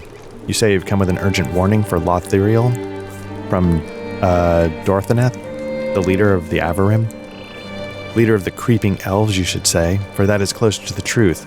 Some say there's elvish blood in Imrahil's line, but if so, I say it is a good ways back, and the prince has done a good job of not letting it master his senses. You may pass into the city. Lothiriel is fond of the elves, and her father is not here to speak against the meeting. It is not my place to speak for him, though I think his mind would be clear on this.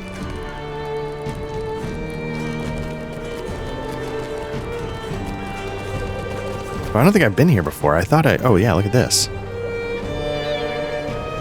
Huh. Wow.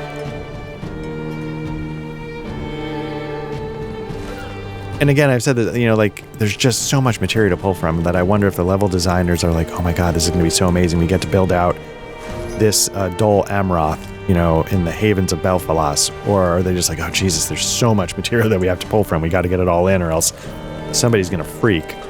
I wonder if it's like a blessing and a curse.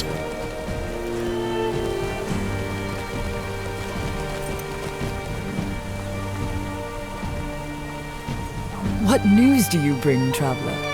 Again, I'm just going to grab I greet these. you, friend. Catch fish. No, I'm not fishing. Screw that.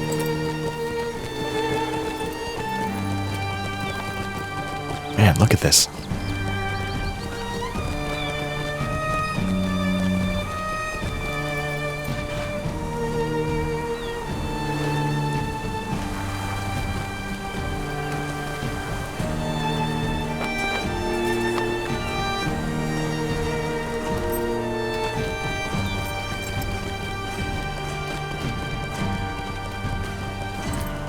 Another player? Oh, very nice. It's been a while since I've seen a player around here. We've got a level 105 champion. Again, I've said it before, a lot of respect to people who do that because I could not quite... I sucked. That's basically what I'm saying.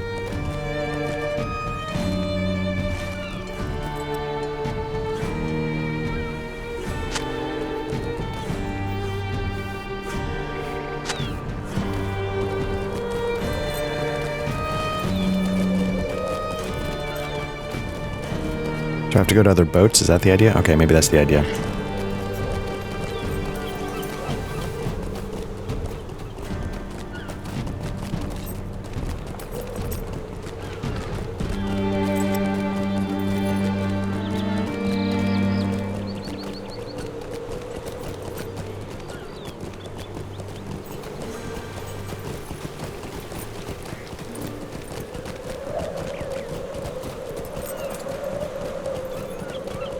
I was complimenting the music earlier, even the combat music, I don't know if I said anything when I was playing, it's sort of like an understated violin piece that still has some urgency. Like, I really feel like they've really knocked a lot of this out of the park.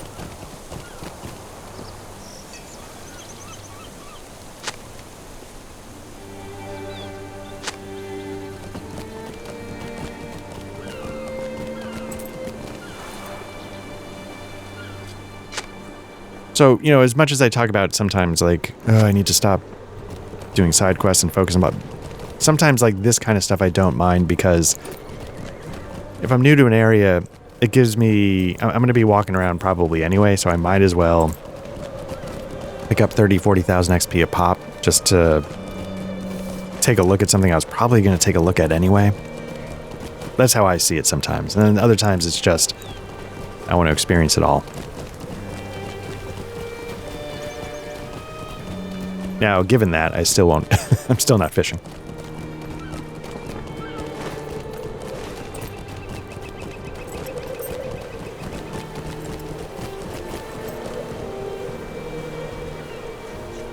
I greet you, friend. All right. Now, is the only other thing fishing? Well met. Yeah, I'm not doing that. All right, so we're done. Keep making our way into the city.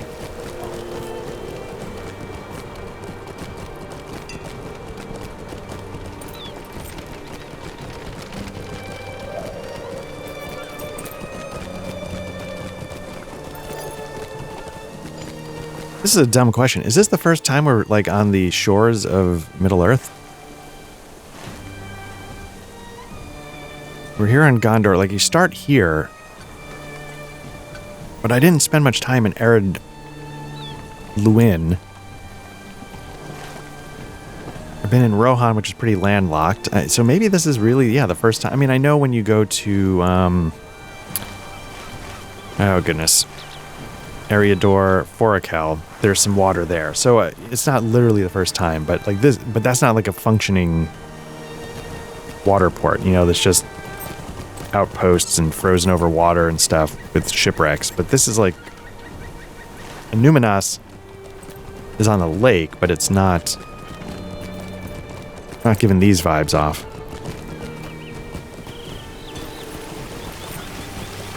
Oh, interesting. Watching the frames per second drop down to 40s, 50s. Another player. That's the other player. Level 100 Minstrel. Very nice.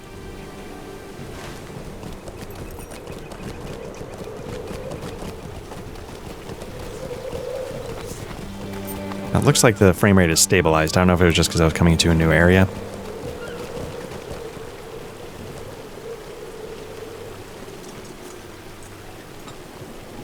These are troublesome times indeed. Okay, so it looks like roving threats. How may I help you, friend? I'm going to skip those for now. What I'm looking for...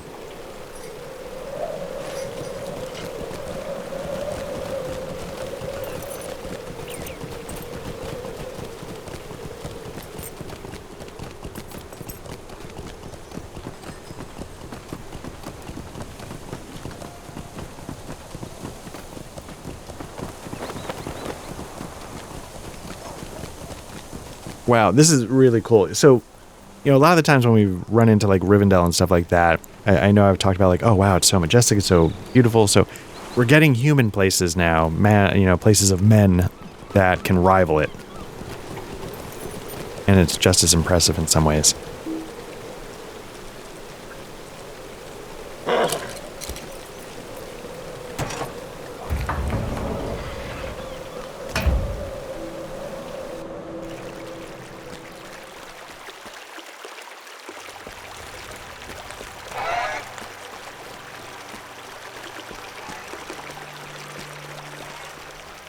Level 107 Captain.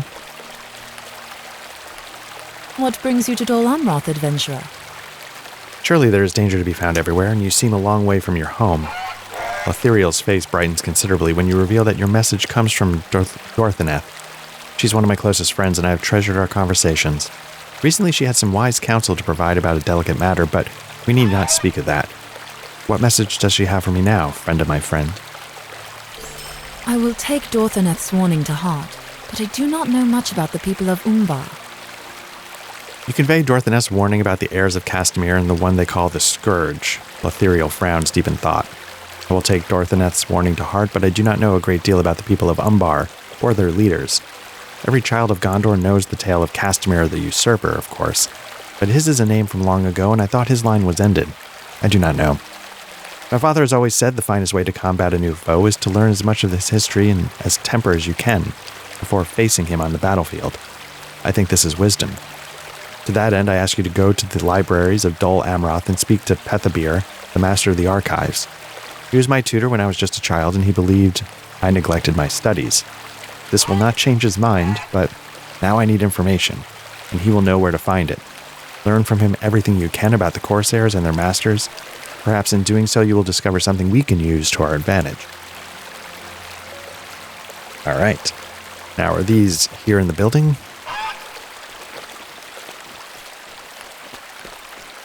Probably not. Okay.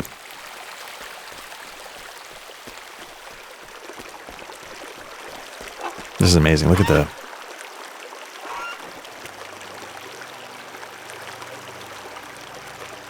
just the detail of it all. It's just... again, I'm sure other games are impressive, but none of them are Middle-earth.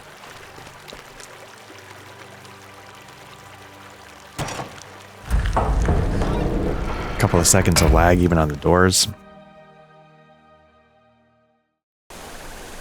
Okay, so let's see where the libraries are here. Scholar Quarter. Okay, so we're up here. We're looking to go back down the stairs and right there. Okay.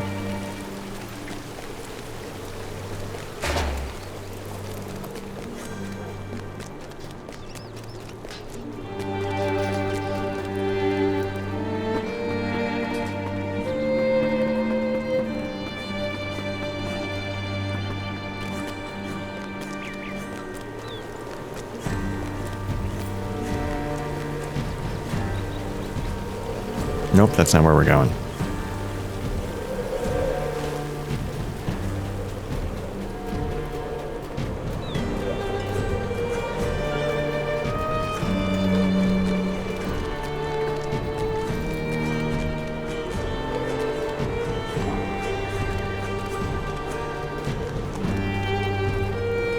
I greet you, friend. Okay, today I think of Barry and the lady I love. She's off in the Mason's Corner. Go take notes for me, if you would, on lovely things in her court on the fount. So he's going to write a poem to his love, and he wants me to stalk her, I guess. Get some info, some intel.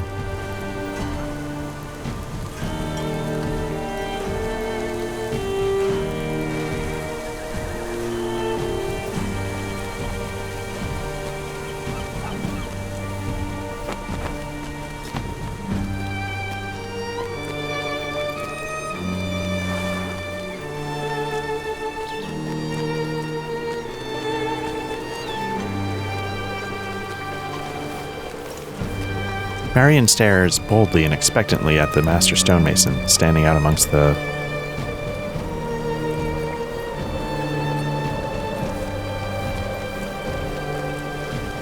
Oh wait. Meditate at the fountain. Can I do that?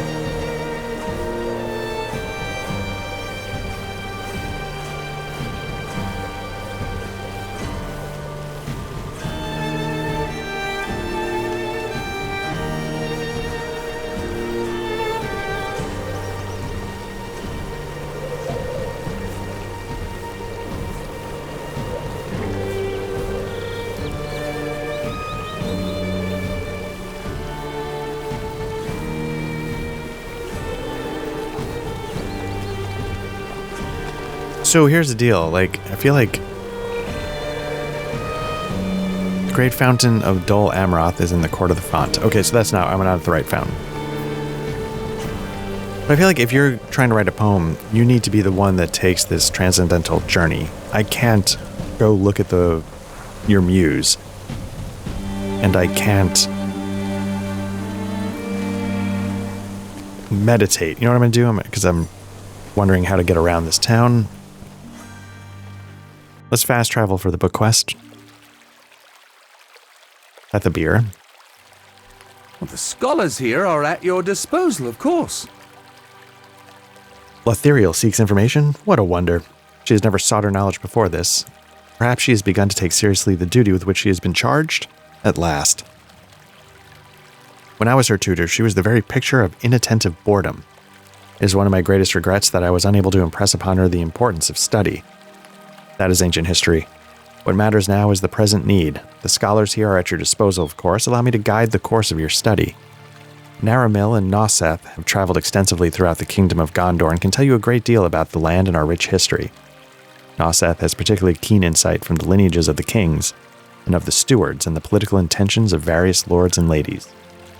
Surhail can tell you a great deal about the corsairs and the port from which they hail, Umbar to the south across the bay. Are they all here, or...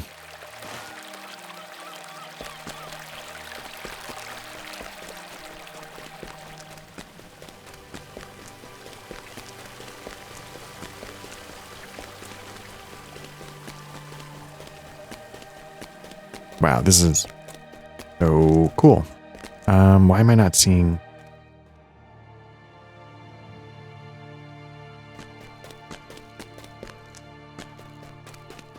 Must be below. Okay.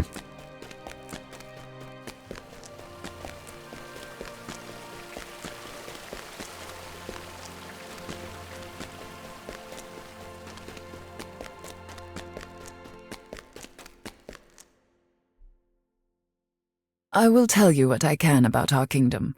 There is much of which I might speak.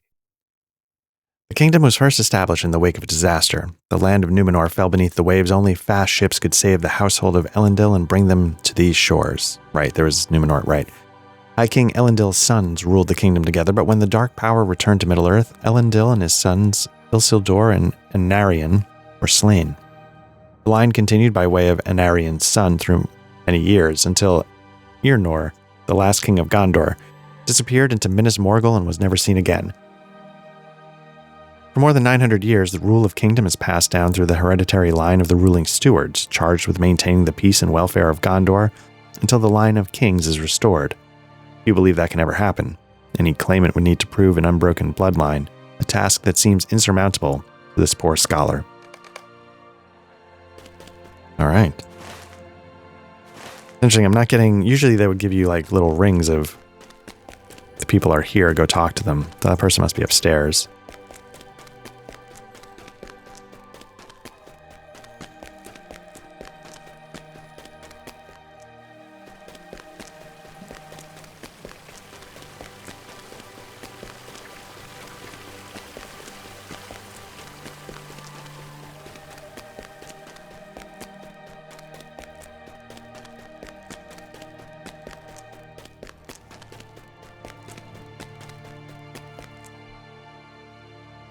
Imrahil is well loved by the people, but his daughter Lothiriel is untested and unproven. Lord Imrahil is the prince of Dol Amroth, and he's the wise ruler of this city and its surrounding lands. He's gone to Minas Tirith with many soldiers, but he has left some of his swan knights to serve his daughter Lothiriel, who now rules the city during his absence. Imrahil is well loved by the people of Belfalas, but his daughter is untested and unproven. Númenórean tradition allows women to rule, but not all folk in Gondor remember such things.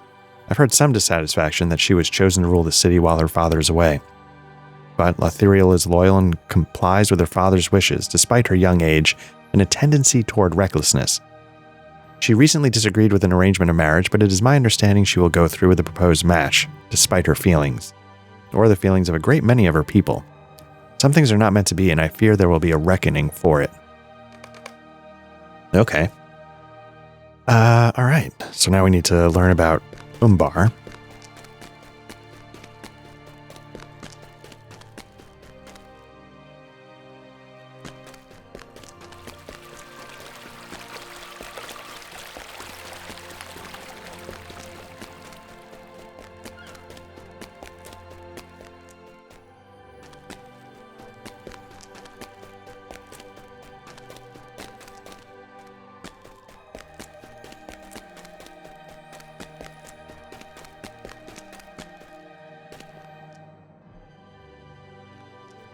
Across the Bay of Belfalas, the harbor of Umbar provides the mooring for many ships. South of Dol Amroth, across the Bay of Belfalas, the city of Umbar stands. This large harbor provides the mooring for many great ships, and a mighty fortress was built there. It was an important port for the Númenóreans, but when strife split the loyalties of that people, Umbar became a contested land. It remained so throughout history, at times taken by Gondor and others occupied by Black Númenóreans and their Haradrim allies. One of the most devastating losses of Umbar occurred following the Kin strife, one of Gondor's darkest periods. The sons of Castamir and the usurper, chief architect of the Kin strife, escaped from Gondor and named themselves Corsairs of Umbar. Castamir's sons were all slain, but their legacy remains. The Corsairs have caused much hardship along the coastline over the years. Now, little bit of business. I think Corsairs of Umbar was one of the expansions. Maybe it was the expansion that brought Gondor into the mix. I don't recall exactly, but I thought Corsairs of Umbar was a named expansion for this game, so clearly something important. I see that Noseth spoke to you of Lothiriel's betrothal. I should have counseled restraint. Did my scholars help you learn anything of use? It seems to me that the Corsairs are a dangerous threat, and Lothiriel would be wise to recall the Swan Knights she sent from the city. I hope the information my scholars provide proves helpful to you in Lothiriel, and awakens her to the uncertain future that awaits. Pethabeer notices your expression and sighs. I see that Noseth spoke to you of Lothiriel's betrothal to Boromir. Oh, Boromir. Okay. I should have counseled her to exercise restraint. None are happy about this match, save Denethor. And as he is the ruling steward, there are none willing to speak against his wishes. All I know of it is that he had a dream of some sort that convinced him of the rightness of this match, but I do not know what it could have been. You decide not to tell the earnest archivist that you know Boromir will never wed Lothiriel, but the young ruler of the city should be told the fate of her intended. Yep.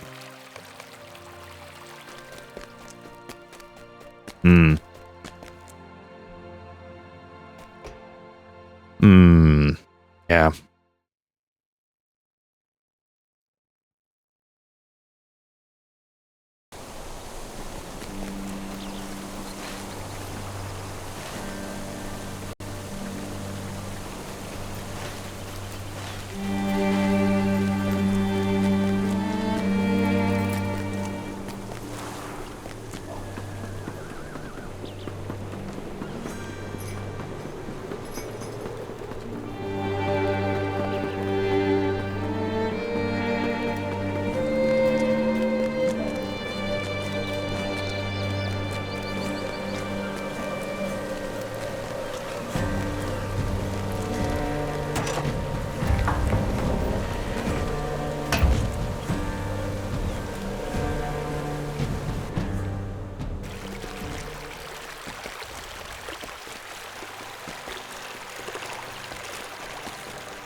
You have returned.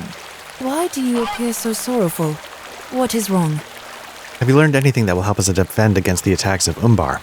Why do you appear so sorrowful? What is wrong? There's no easy way to give her such tidings as you have of Boromir, but you do the best you can. You tell Lothiriel that he fell in battle protecting those who could not protect themselves. Her face betrays a confused mixture of emotions. I do not know what to say. Boromir was a good man. He always had my love and my respect, and I would have married him for Gondor. His father, the steward, dreamed of the triumph of the kingdom, and in that dream, I was a garlanded queen of Minas Tirith, beneath a fair and golden sun. My father, too, had a similar dream. He dreamt that I was in a high place wearing a golden crown. Lothiriel wipes at the dampness in her eyes with the back of her sleeve. I mourn for my cousin and for Gondor. I was unhappy with the marriage match, but now that he is gone, I am sad for his passing, glad that he attained glory, and angry for my relief. I do not know how I feel. I mean, at least you didn't just go like, win-win, baby. I will grieve at another time. For now, I must be strong. While my father is away, I must rule in Dol Amroth. I do not have the time to come to terms with his loss. I will grieve at another time and reconcile my feelings then. For now, I must be strong. By the set of her jaw, you see that Lothiriel is resolved and the strength of her father is in her. I sent forth the Swan Knights for two purposes. One was the purpose of a ruler, to ensure the safety of her people. The other purpose was that of a rebellious child acting out against the wishes of her father in the only way she could. That purpose I regret. Now is the time for the Swan Knights to return to Dol Amroth, for I will have need of them if we are to survive the menace of Umbar and these heirs of Castamere. Travel first to the beacon of Amon Lontir, east of the city, and tell Nedros to return. He is the nearest Swan Knight and is advanced in age, but it has not decreased his skill one measure. Travel then to the beacon of Maigond in the Lamedon. Heladir is the knight I sent to Lamedon, and he is also of brave heart.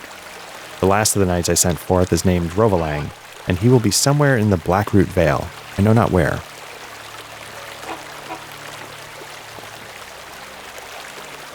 All right, so this is going to be, I think, a bit of a journey.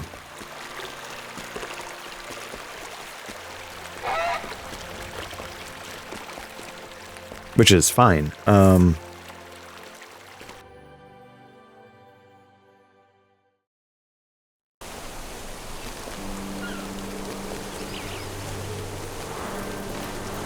Let's see where we're going first. Yeah, first one's on the road. Man, I love this. This is so impressive. I know I'm just, like, perpetually gobsmacked, but...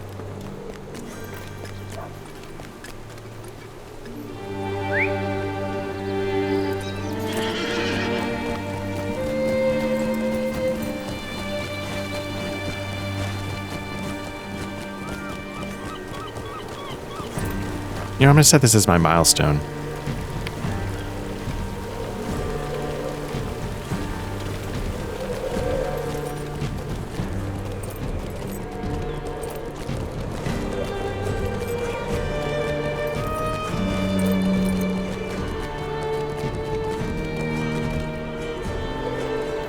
Okay, find the wharf. Or if that was back in the city. Huh, yeah.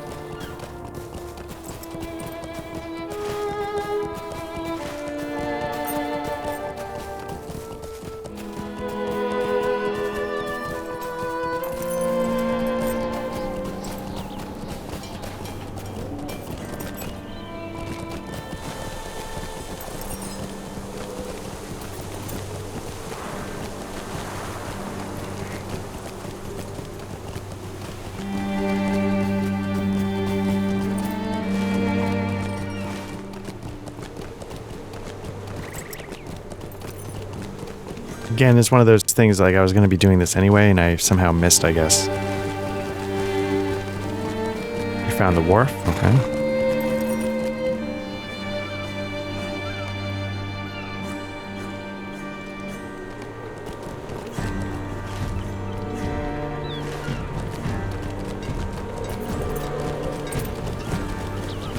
So maybe this was going to set up this little chain anyway, like, you know, I just happened to find this person. What news do you bring, traveler? Oh no, this is going to send me sort of around the horn.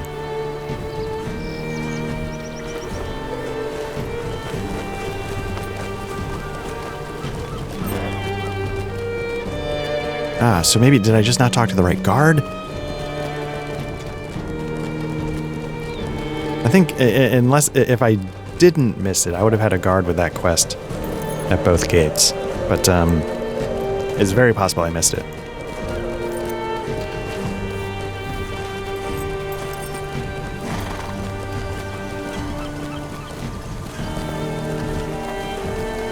This is Court of the Fonts. What I could do here is meditate.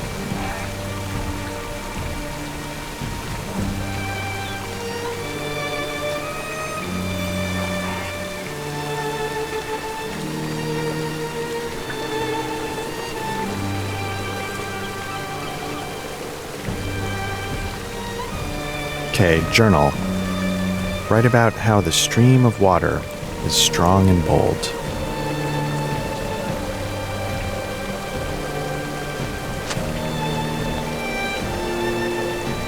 Examine the blue canopy for a resemblance to Varian.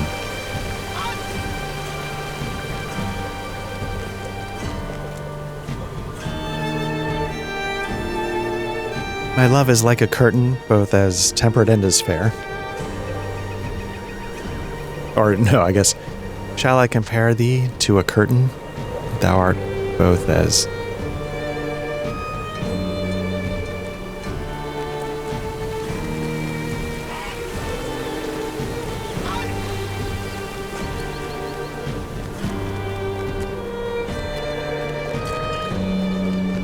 Found the artisan's quarter. Nice. I greet you, friend. Find the keep of the Swan Knights.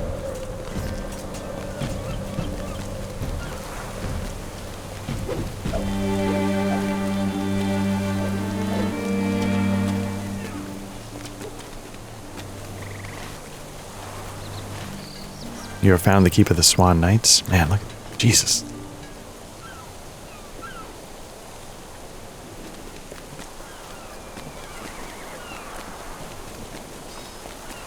There's Barrier, very nice. This is just so impressive. How may I help you, Okay, friend? find Inzabel's Walk. Again, they're going to keep us going around the horn, but this guy's got something else. Needs your aid. Disperse dissenters at the mountain. All right.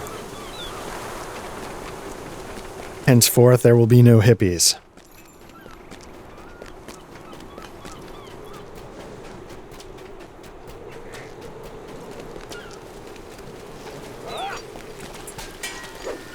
Again, what do these trainers even do? The soldiers of Gondor have all gone to war, and we are left to fend for ourselves.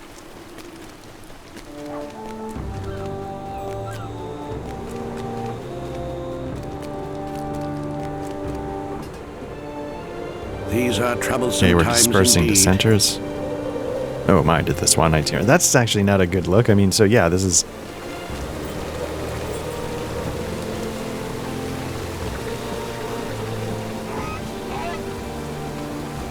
Gondor needs your aid.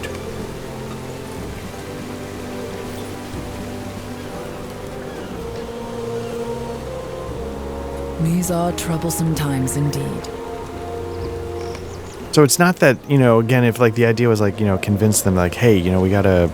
Convincing them is one thing, but when they're like, oh shit, did the Swan Knights hear me? Peace out. That's a little... Ooh, Guardian 160. Nicely done. Nicely done. Again, a Guardian is a class... Burglars and Guardians are the two that I These are troublesome times indeed. feel like would be the next... Like a Burglar, I've already got level 50-something, so it'd probably be a Burglar, but I've always been sort of How fascinated may I by the help Guardian, you, friend? which is probably sad, but...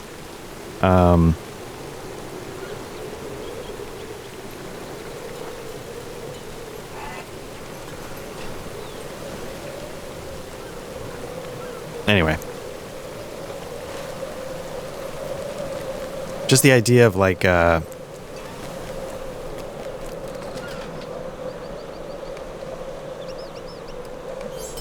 so we advanced that. That was like 30-something thousand experience, I think. Just the idea of you just sit there going like, I could do this all day, man. Bring it.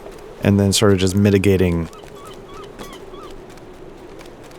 You have come to a quiet and secluded part of the city, breathtakingly lovely.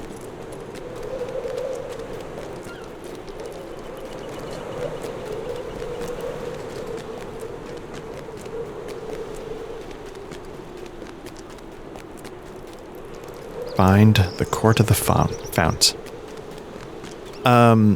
Yeah, and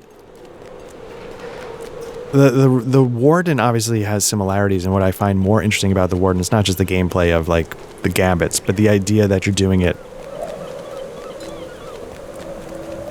in lighter attire. You know, it's more about you found the court of the fount. It's there's an aspect of skill to it. It's not just like I'm wearing the heaviest and taking it like a champ. It's Well met.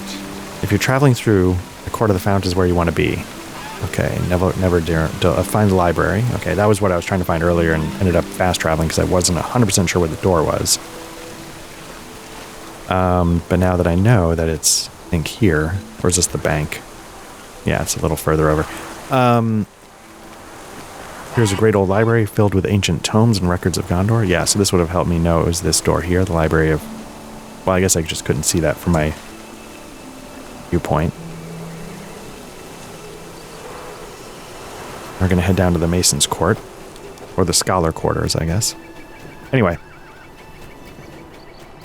Yeah, so the idea that you're doing it in, like, medium armor instead of just, you know, drape a mountain over my head and let me get punched in the face. Because, you know...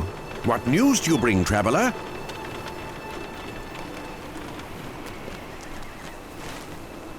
Okay, so I found the Mason's Court. Nice, which I've been to already.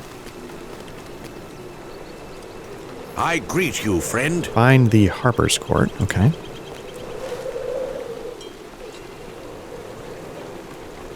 Far side over to the west. Anyway, so that's, but still, the idea of, you know, yeah, playing a tank.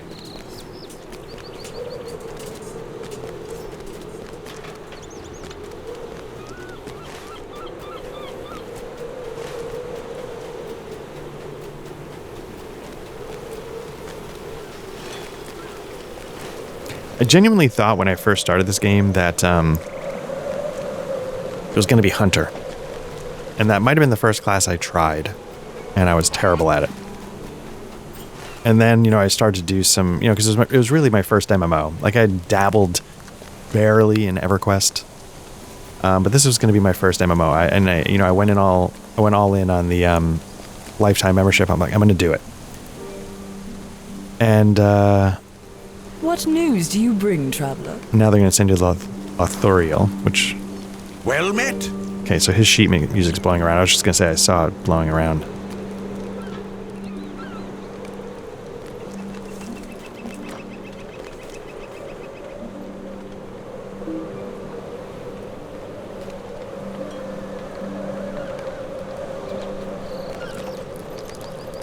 Actually, I really like that as something. If you're going to collect 6 of something anyway, I like the idea of it. This sheet music flowing around. Nice, like, little touch.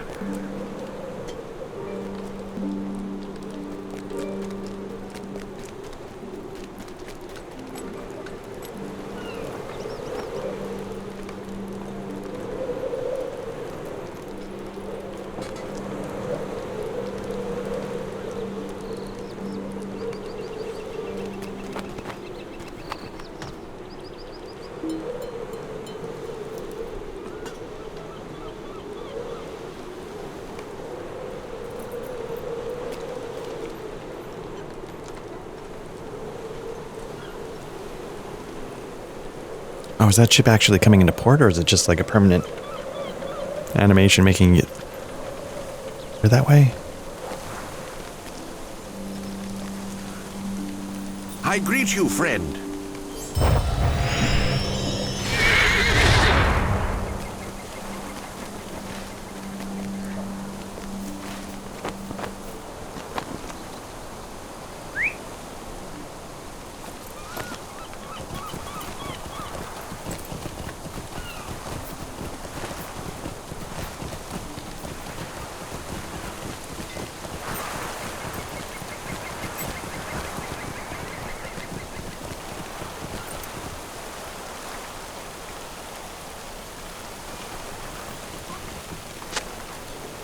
All right.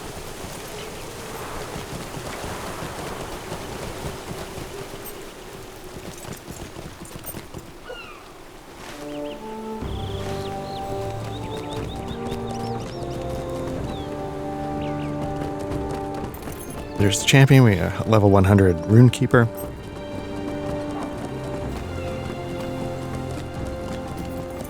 I'm not sure where the stonework is. Let me see. Southeast of the fountain in the court of the fountain. Okay. So I'll go back to that in a sec.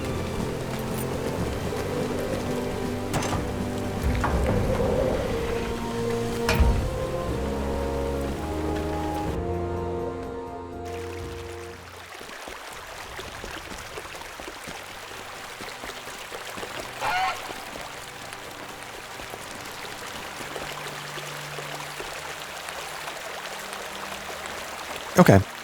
So yeah, welcome, honored guest. Did you enjoy the tour? All right, it's a little bit of a bump. I'll take it.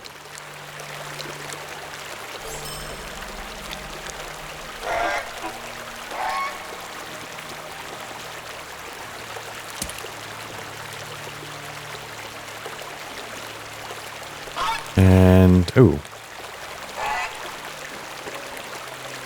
Suspicious characters in the city. Speak with the Swan Knight outside the door, so I'm heading that way anyway.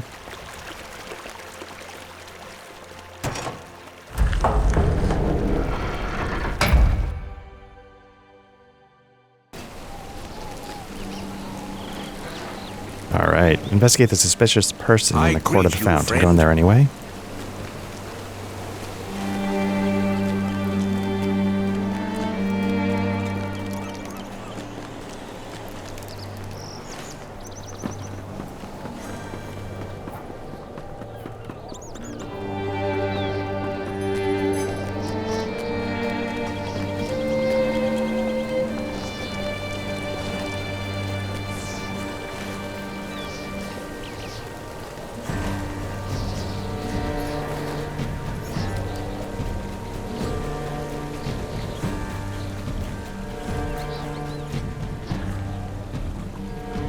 I don't know if this is gonna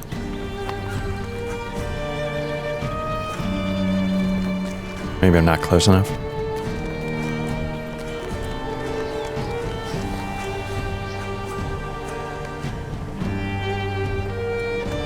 Perhaps it was because Varian stood against the stonemasons, but the fair stonework reminds you of her beauty. Again, I'm not the one who should be going on this transcendental journey to write a poem for somebody else's love.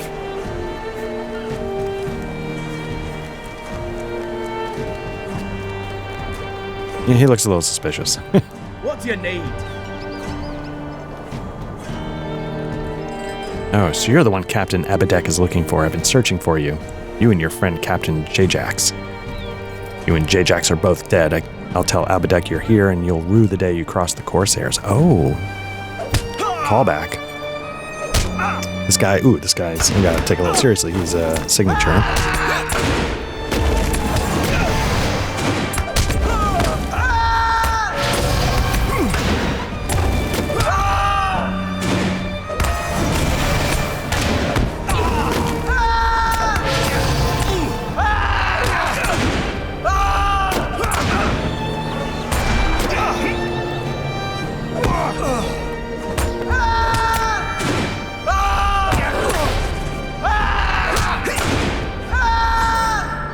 Alright, you've defeated the disguised Corsair in the Court of the Fount, but his threats were unsettling. That is a callback, right? Like, that's some of the things we were doing.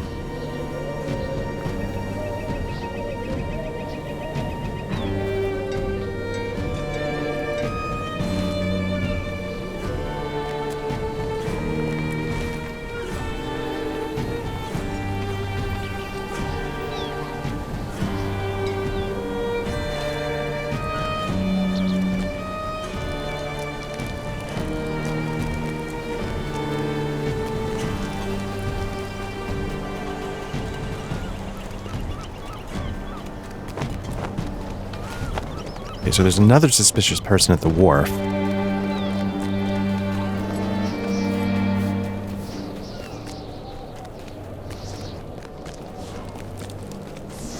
Yeah, I thought Jajax was the Corsair that we sort of ended up working with in the little villages when we were first getting into Gondor, but I might be misremembering.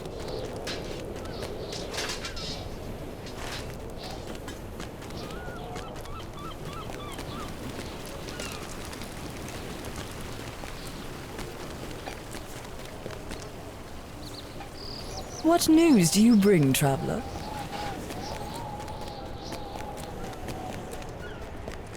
What is this world coming to? Alright, now where is Jajax? The captain wants his head atop the mast of his ship to answer for his crimes. It'll look good next to yours.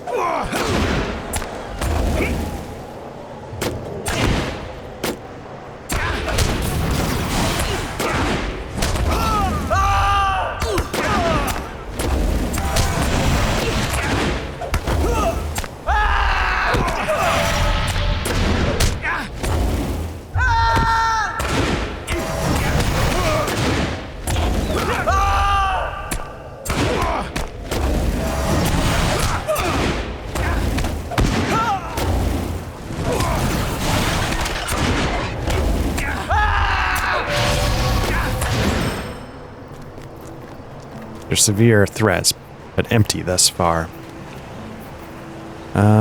Okay. There's just a person at the warehouse. Oops, I think it's buried. Yeah.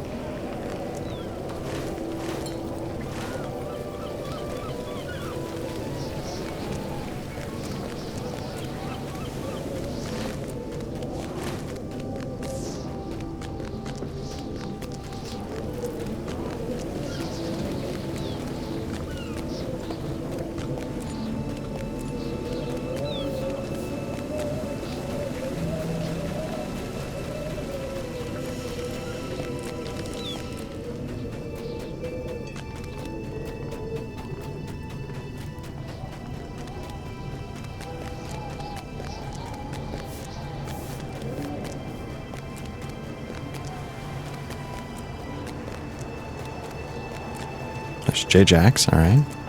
This is intolerable. Been looking for you. The people only give me strange looks and never answers. You can't help but laugh at Jajax's brazen appearance in the city of his enemies. Why do you laugh? I left much of my armor behind and wrapped myself in this flimsy lady's cloak like the men do here. Is the disguise insufficient? In all seriousness, I'm glad to see you. You defeated all but one of the captains of the Corsairs.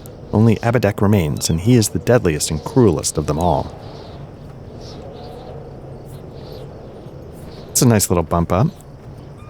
Though I think we just got new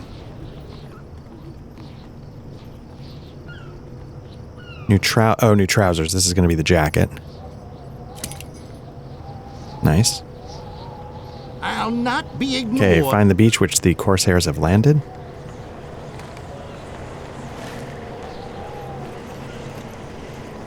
Alright, so what I'm going to do is I'm going to quickly bring my notes.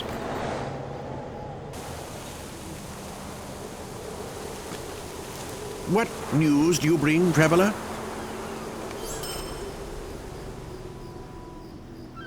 What news do you bring, traveler? Bring the poem to Barian? Okay, we can do that.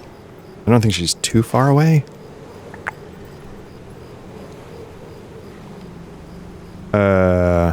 Yeah, I was about to say, a lot of stuff on that map, but yeah, I thought it was just right up the hill.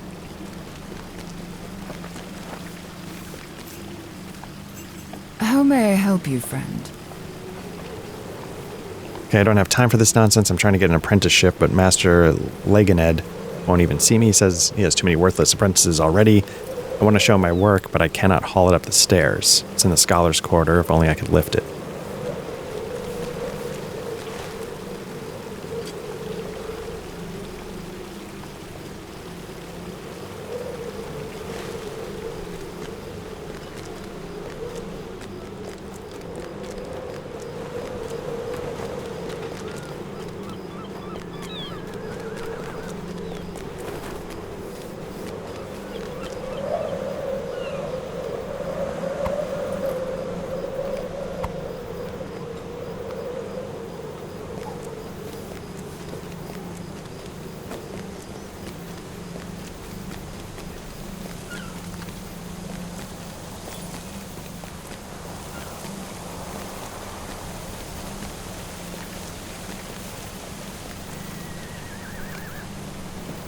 Alright, we delivered it.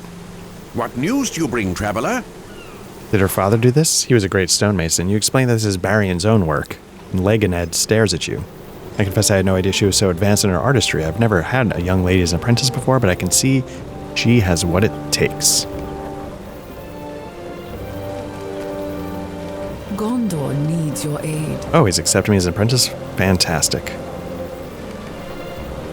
Alright, little thing wrapped up. But meanwhile, tell this guy, like, dude, got other things she's gonna try and accomplish. What news do you bring, traveler? What do you mean not interested? You mean she'd rather dirty herself with rocks and dust than accept my courtship? I don't understand. You decide it's best to leave the poet to ponder the state of the world on his own, rather than try to explain it to him. That's the thing, right? He truly doesn't know the... So that kind of pays off, right? Like, he doesn't know the person that he thinks he's in love with, so when he goes to write a poem, he doesn't know, he just sort of frames it in his own context. He doesn't try and see...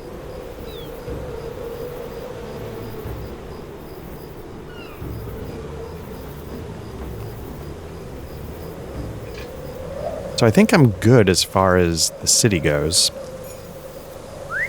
So let's start making our way back onto the book quests.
Alright, so before I get too far, let me just double check. Is this actually on this map?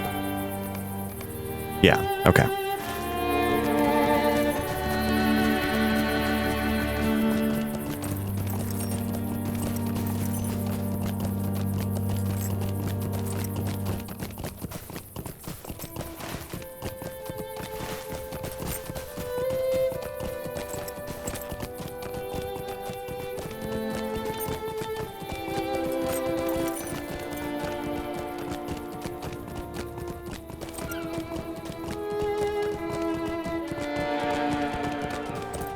Yeah, just got a notification. You know, because again, I'm looking for jobs. I'm doing a lot of stuff on LinkedIn, which is depressing in some ways, but I guess NVIDIA just announced like a new chip and then like also a car.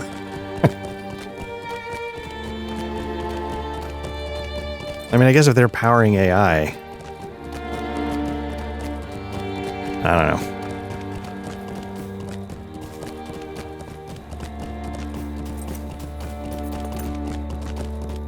Okay, so NVIDIA announced the Rubin platform, which Amazon Web Services is excited to offer customers once it's available. Interesting. But it's the web service stuff, so I don't know what it means. I guess it's a strong step forward for AI infrastructure. That's what some analysts are saying, but...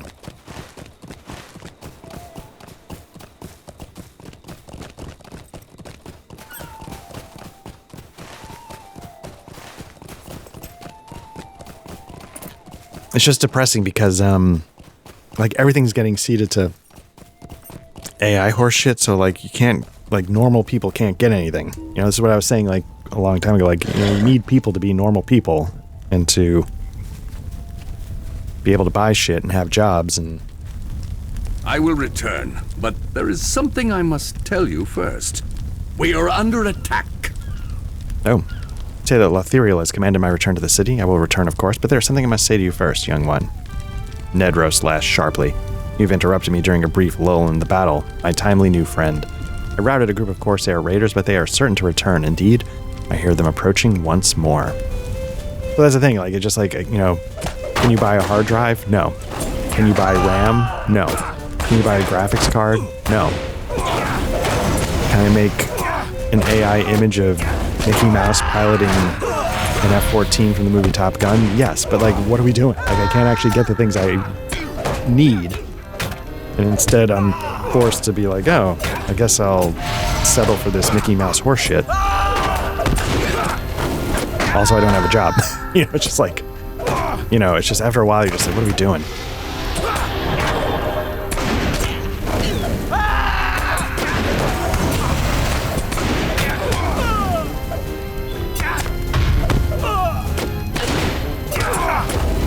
Like, I was reading one article, it's like, nobody wants AI, so why are we doing it? Like, because it's like, it's a bubble.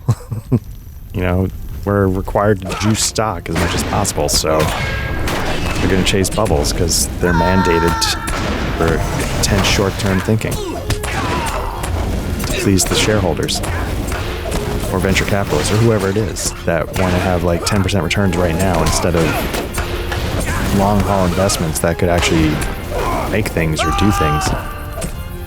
Anyway, again, not that I know anything, but not that AI isn't, you know, potentially very interesting, but like, it's coming at the cost of, like, is there enough power for people? No. Is there enough water? Who knows? Can I buy RAM? No. We have victory. Now I will...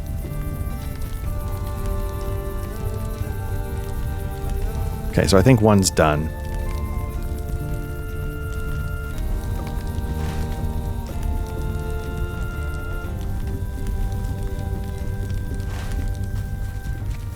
So at some point, we're just like, you know, like, economics is not working. Or capitalism is not working. Whatever it is you want to, like, can I get the things I need? No. Can I get somebody rich doing things I don't want to do? Definitely.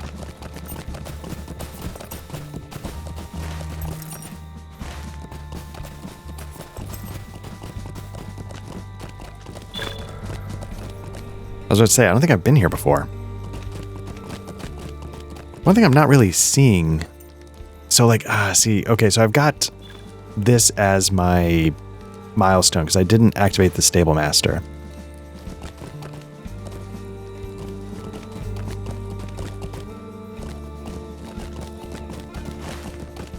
I'm not sure I'm seeing a Stable Master. I am seeing a stable here at the first town, but not in this little pass-through. Okay.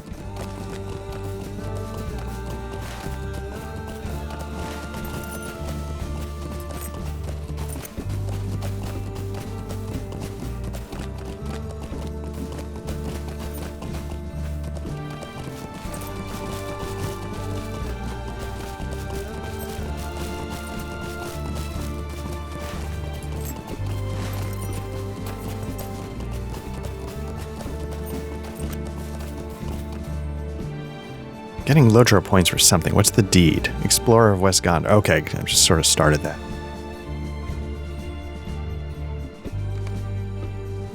Title awarded. Wanderer of West Gondor. That's kind of a cool title.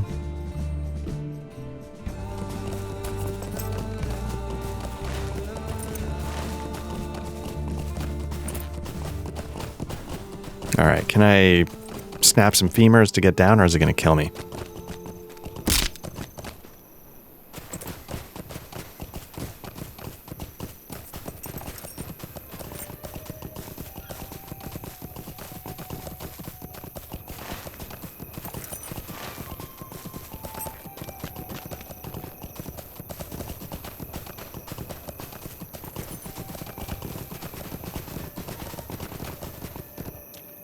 Am I going to have to swim for it? Am I not able to, the other way?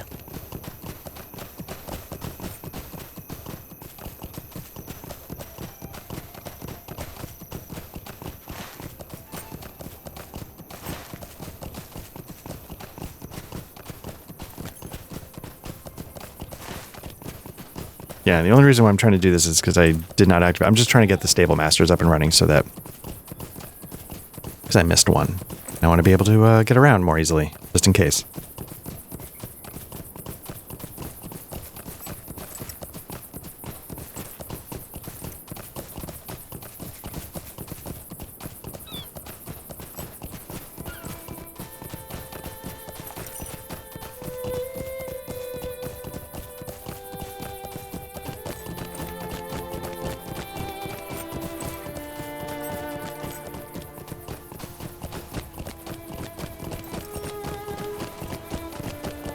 Or did I did talk to her, okay. These are troublesome times indeed.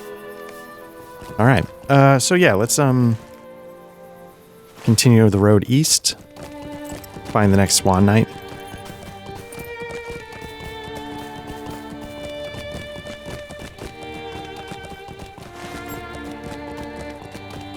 I could take those captains to the north, but again, let me just focus a bit.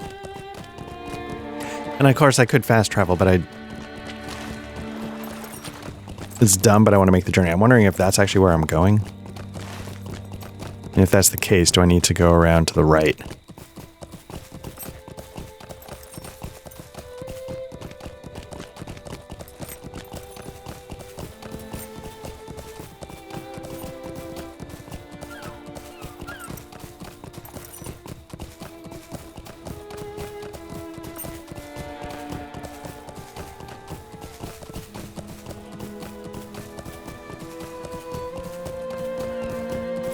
Making some progress to 98, toward 98.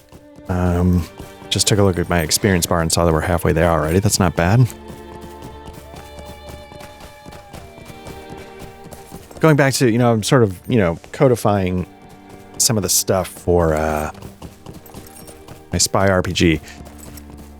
Yeah, and if I ever tried to make a book like, do I try and learn like whatever the open source equivalent of like Inkscape, something along the lines of InDesign or like GIMP instead of Photoshop to sort of try and do layouts. I don't know. But the other thing is that I would want to test it on a VTT because that's how, here at Black Lodge Trivia Night we play. And so I'm trying to figure out, like, do I just make like a rough PDF character sheet and then we just figure something out from there? Or do I need to try and learn, because there's no generic, and I kind of get why, but there's no generic Year Zero Engine Toolkit VTT thing. Like Foundry, it's always per rule set.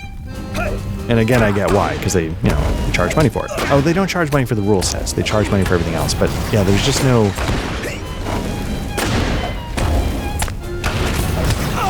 There's none that just like the way Mithras is set up, you can sort of rename skills, you can sort of tweak character sheets to some degree so it can have what you need. And there's nothing like that I can tell for Year Zero SRD, so I might need to just try and make a PDF to track stuff and figure it out. I feel like this is where I want to be, so I'm not sure.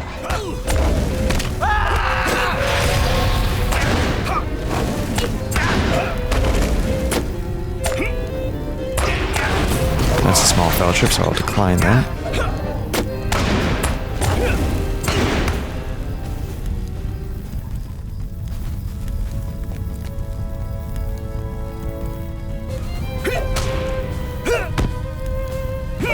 Guy's a signature, so I wanted to get him on his own. But I feel like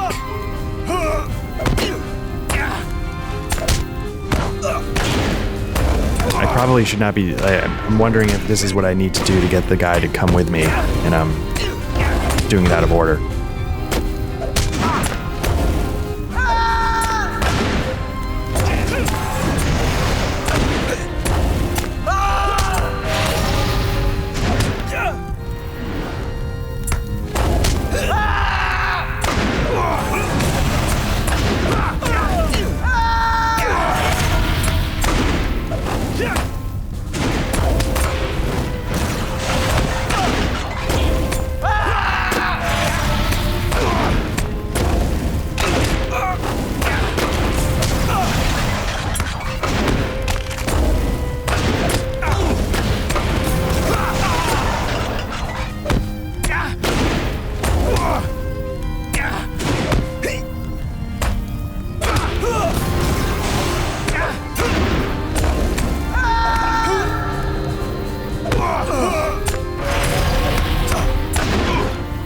Our leader is slain. We must escape. We have no chance. Okay, so that's good to know.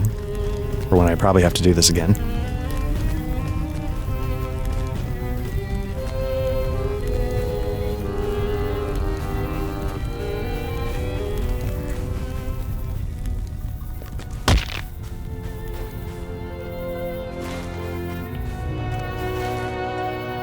Oh, there he is. Okay.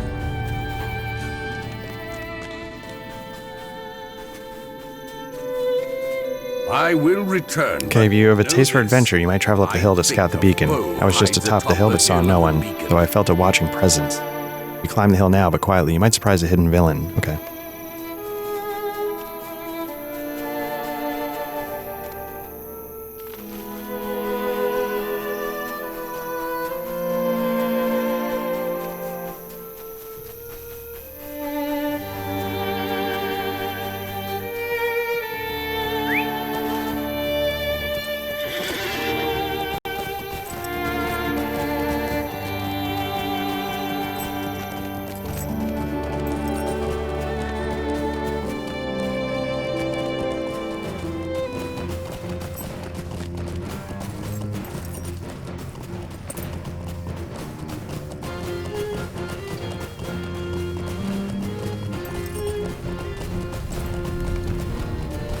Corsair Raiders have scaled to here in secret, defeat their leader. Yep, I already did, but...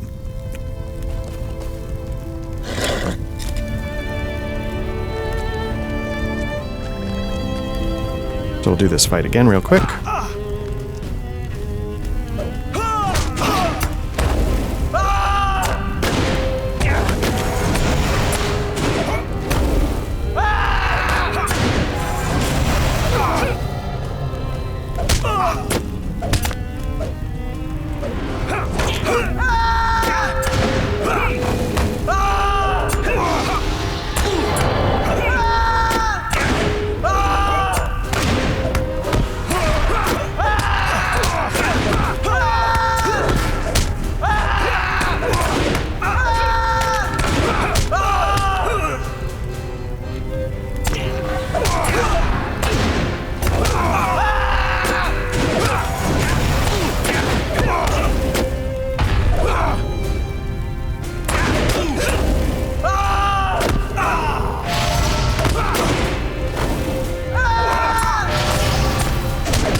Okay, I was going to say, does it do it even if we're in the middle of a fight? The answer is yes, it looks like.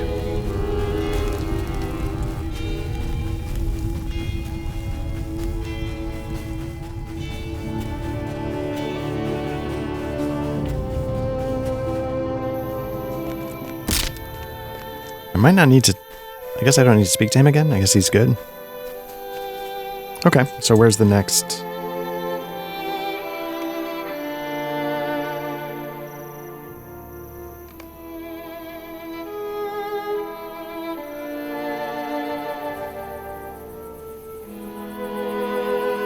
I wonder how you get out to the island, Tol Fenas.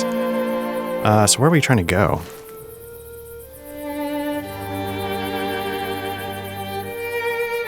I'm gonna go way up here.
Whoa, whoa, whoa.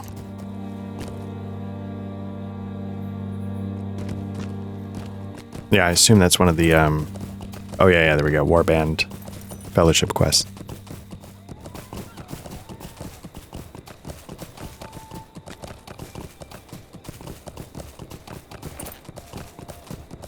Now, I wonder if, like, we were, like, equal levels, or if I was, like, a level... This is level 99. Like, if I was, like, 102, and I didn't get tripped up with, like, any ads, could I take an elite solo?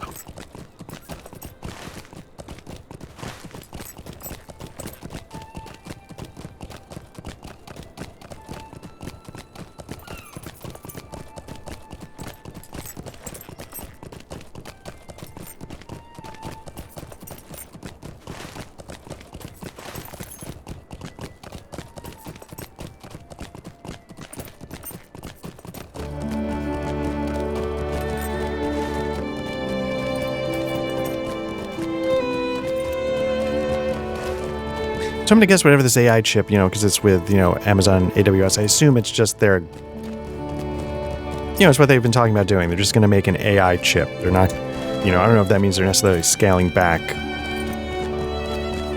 graphics cards for normies, but,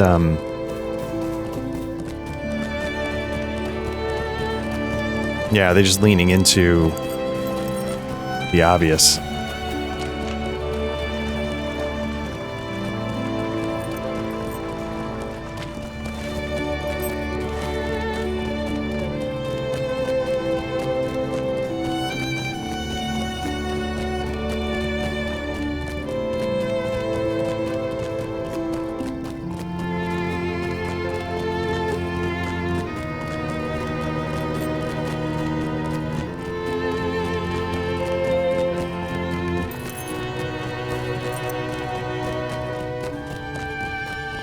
So what I'm going to do is I'm going to head into the city and see if trying to get to Blackroot Vale. Is there somewhere in Blackroot Vale that has a horse? But I feel like this is where we started.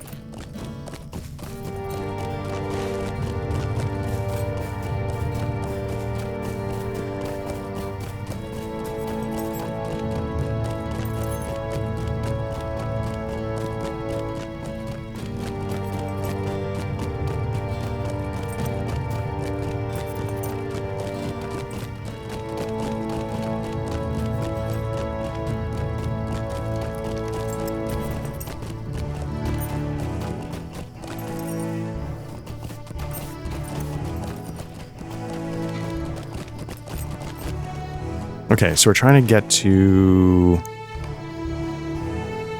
Morlad would work. I think there's somebody there. Let's see if we can do that. How may I help you, friend? Yeah.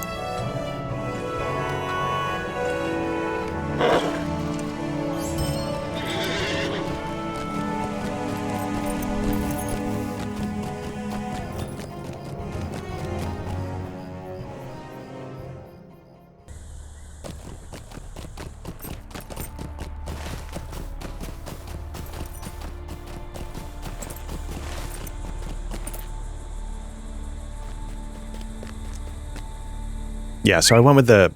I was mentioning Sweetwater before. Over the Christmas holiday, you know, there's like the 4100, the T1 microphones, large diaphragm condensers, blah, blah, blah. They have sort of like older siblings, the T2 to the T1 and the 4400 instead of the 4100. And they were selling the 4400, the big brother, so to speak, at the same price as the 4100 for a while. Like, they didn't have them in stock, but you could order them, and when they got them, they'd send it to you. And I just didn't have everything lined up at the time because, like I said, I sold some gear to sort of net zero the purchase of the 4100. But obviously, like, you know, I made the, like, you know, I played with the Dynacaster, I played with the SE8s, I played with, you know, I narrowed it down to SE Electronics, or the microphones that I think are easy to work with for my limited stupidity, for my boundless stupidity, my limited knowledge. And then, you know, I sort of dialed in from there, like, okay, which, you know, I've tried small diaphragm condensers, which I really liked, but it wasn't quite as... And then in the end, the best experience I had was with the large diaphragm condensers. I tried a dynamic, the Dynacaster, which I liked a lot in many ways. But in the end, yeah, it was the large that's what I like. And I was kicking myself because, like, I could have got the 4400 for the same price, but I just didn't have it lined up. And for what I'm doing, it just doesn't matter. I will return to the city, but I cannot abandon the Blackroot Vale just yet. You've returned, my friend, and with a message? Well, do not tarry in its delivery, for I have an urgent matter of my own to resolve. Rovalang listens to your message. I'll return to the city as Lothiriel commands, but I cannot abandon the Blackroot Vale just yet. A great evil has come south, and I cannot leave the people of the Vale at its mercy. In a form, it took the shape of a great winged beast, and it flew out of the north, passing over the mountains. It circled over Erech for a time, and then passed low over Morlad. I saw it only moments before you arrived, passing low in the direction of the mountains. Rovalang seems unaware of the nature of this evil, but you know it by the winged beast it rides, and have seen its kind before. Nazgul. If this creature learns of Aragorn's passage and the army of the dead that follows him, so too will the great enemy learn of it. The Nazgul must be defeated. You have heard of this winged creature. I can see it in your eye.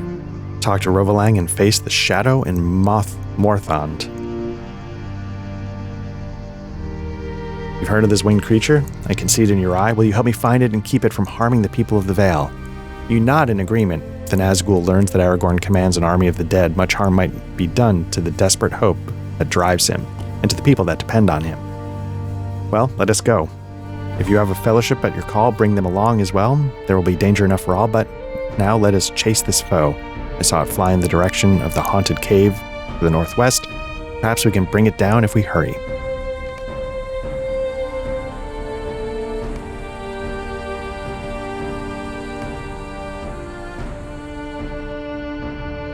It is my duty to face this creature. We will face it together. All right. A great beast flew out of the mountains, and now I fear a creature of much evil stalks the Blackroot Vale. A cold sensation has gripped my heart. Do you feel it too? I believe we draw near to the creature I beheld above the mountain. Before we proceed, are there any companions on which you can rely? Nope. Okay, you keep calling me out for this. Are we on our own, or do you have a fellowship? Speak to me again and tell me which is true.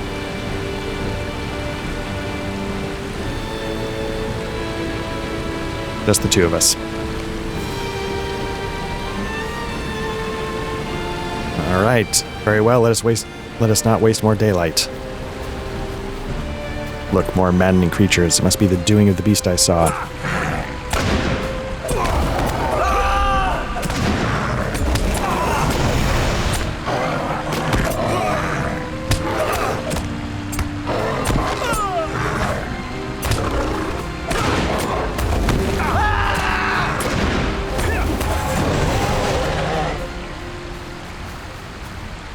I mean, not that any of that matters either way, because I still haven't gotten the other one. The 4100 and the 4400 are very similar, except for basically a few little tweaks, which I don't care about. Like, one, I could do like a hypercardioid instead of just cardioid. You know, stuff like that. By the King of Gondor. What a terrible creature, but worse. Do you see what it bears upon its back? That is a saddle, or am I a dwarf? We must slip around it and find this beast's master. Alright, let's do it. Careful now. A little further.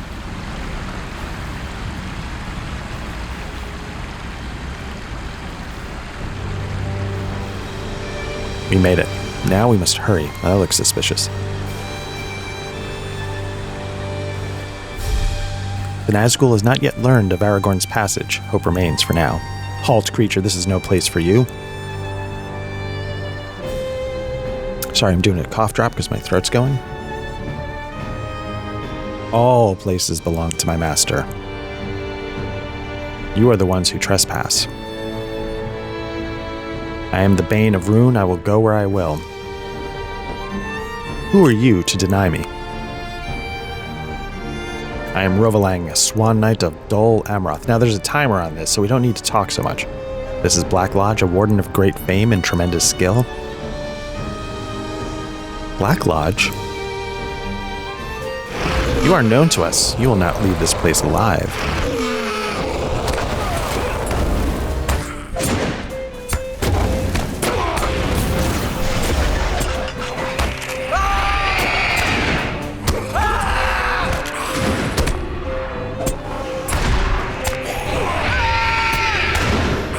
Now in my head, light damage is gonna do more than bleed. I don't know if that's true. That's the assumption I'm operating on. Let me get some shield work going.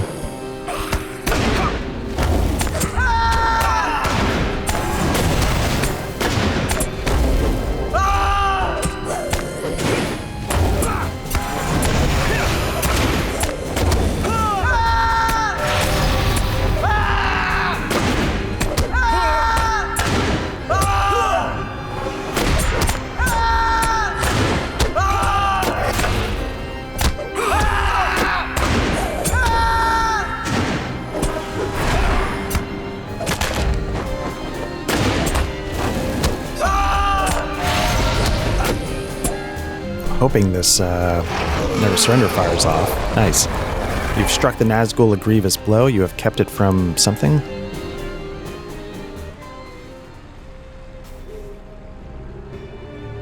I've never before been in the presence of such evil. Let us leave this place and then we will speak of it, but not before.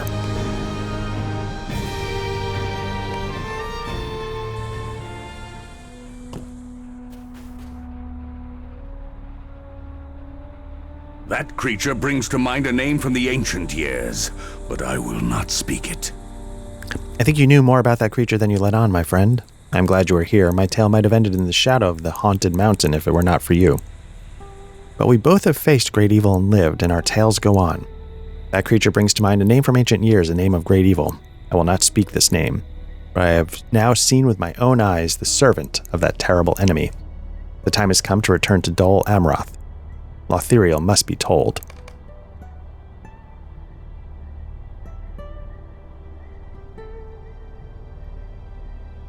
So we have this interlude, those who are dead. I know little of the dead, and count myself lucky. I have previously completed. Okay, so I'm going to skip it. Lothiriel must be told that servants of the great enemy walk in Gondor. Okay, so it's time to head back to Dol Amroth, which I have set up as my milestone, so I don't have to cheese it quite as bad.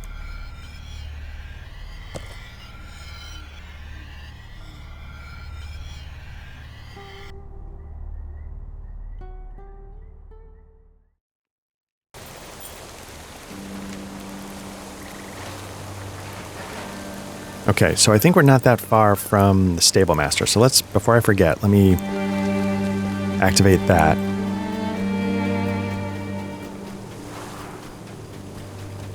Gondor needs your aid.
My swan knights have returned, and I thank you. But what is on your mind? I see from your face you have more to say to me. You tell Lothiriel of your encounter with the Nazgul in the Blackroot Vale. She's silent for a long time. When she speaks again, her voice is very quiet. The words not much more than a whisper. I remember the heat of summer on the stones of the White City. It was late in the month of June, and my father brought me and my brothers to Minas Tirith with 12 riders. He did not reveal the purpose of the journey until we were in the steward's chamber. I was to marry Boromir, the son of my father's sister. He was tall and confident and a great warrior, and I could tell that he did too not want this match. He too did not want this match. But he was an obedient son and consented to the betrothal. There would have been a wedding on the warm night of June, but Boromir had a journey of his own to make, and it was decided that the wedding would occur on his return. I will bring you a wedding gift, he said to me before I joined my father and brothers in the courtyard for the return to Dol Amroth. I will win this war and bring you the peace that you deserve. He called to me. I never saw him again. Lothiriel's eyes are fierce, her mouth a thin line, sharp with resolve.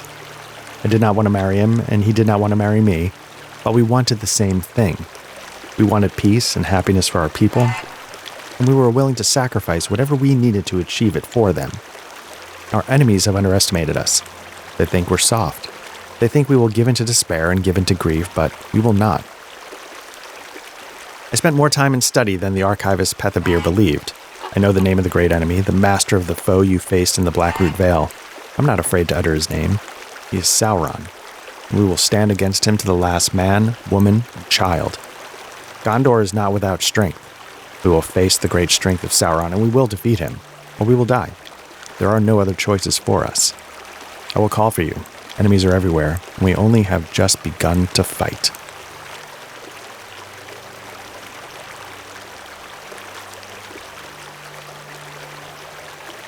All right. I'm going to take a medium jacket with some slots on it. I know that further battle with the Corsairs is unavoidable. Okay. I know that further battles with the Corsairs is unavoidable. As ruler of this city, it is my task to defend the people of Dol Amroth for as long as I am able. To do that, I must learn what I can of our weaknesses and our strengths. May our strengths outnumber our weaknesses, as unlikely as that may seem. If you'll help me with this, go to the wharf and speak with the captains of the ships moored there. They'll know the seaworthiness of their own ships, and whether they might be battle-ready. True sea power of Gondor is harbored at the city of Pelargir, but that port is far to the east, and we cannot depend upon its ships for aid in time. And that is Book 2, Chapter 1. We're going to take this battle to the sea, hopefully. So, there we go. Deed bestowed. All right. So there we go. That is the beginning of Book 2. Talk to the captains outside. But what the important thing is that's the end of Book 1 of Volume 4. Took us a little while to get there. Like a 5-hour stint the first time, 3 hours this time. So tried to stay a little bit more on topic throughout this one. But I got to tell you, the pull is strong to go find out what's up with these captains north of the first village. Yeah, it's I'm constantly wanting to see what's around that other corner, what that other quest might lead to. But in the meantime, we're going to stop here. This has been Black Lodge Trivia Night, continuing our Lord of the Rings Online book quests. We're mainly a tabletop RPG podcast. If you're watching this, you've already found our YouTube channel, so like and subscribe if that's your thing. We absolutely appreciate everybody who's checked us out, who's followed us already. We're having a great time, and as we always say, we hope you're getting some fun out of this as well. If you prefer audio versions of the stuff we do, whether it be the actual plays or the Bookhouse Boys, like I mentioned the espionage RPG overview I did recently, or just our discussion topics with Damn Fine Coffee, search for Black Lodge Trivia Night wherever you get your podcast, and we should show up. If you want, jump into our Discord. We talk about RPGs, CRPGs, just hang out. We try and get games organized. We have been better in the past, but hopefully we can get that going again now that the holidays are over. We'll see what comes up. But mainly, we just appreciate everybody who checks this stuff out. And we hope you're doing well. We hope everybody, again, at the time of this recording, it's the beginning of New Year. We hope for a great 2026 for everybody out there. So thanks again. And yeah, take care.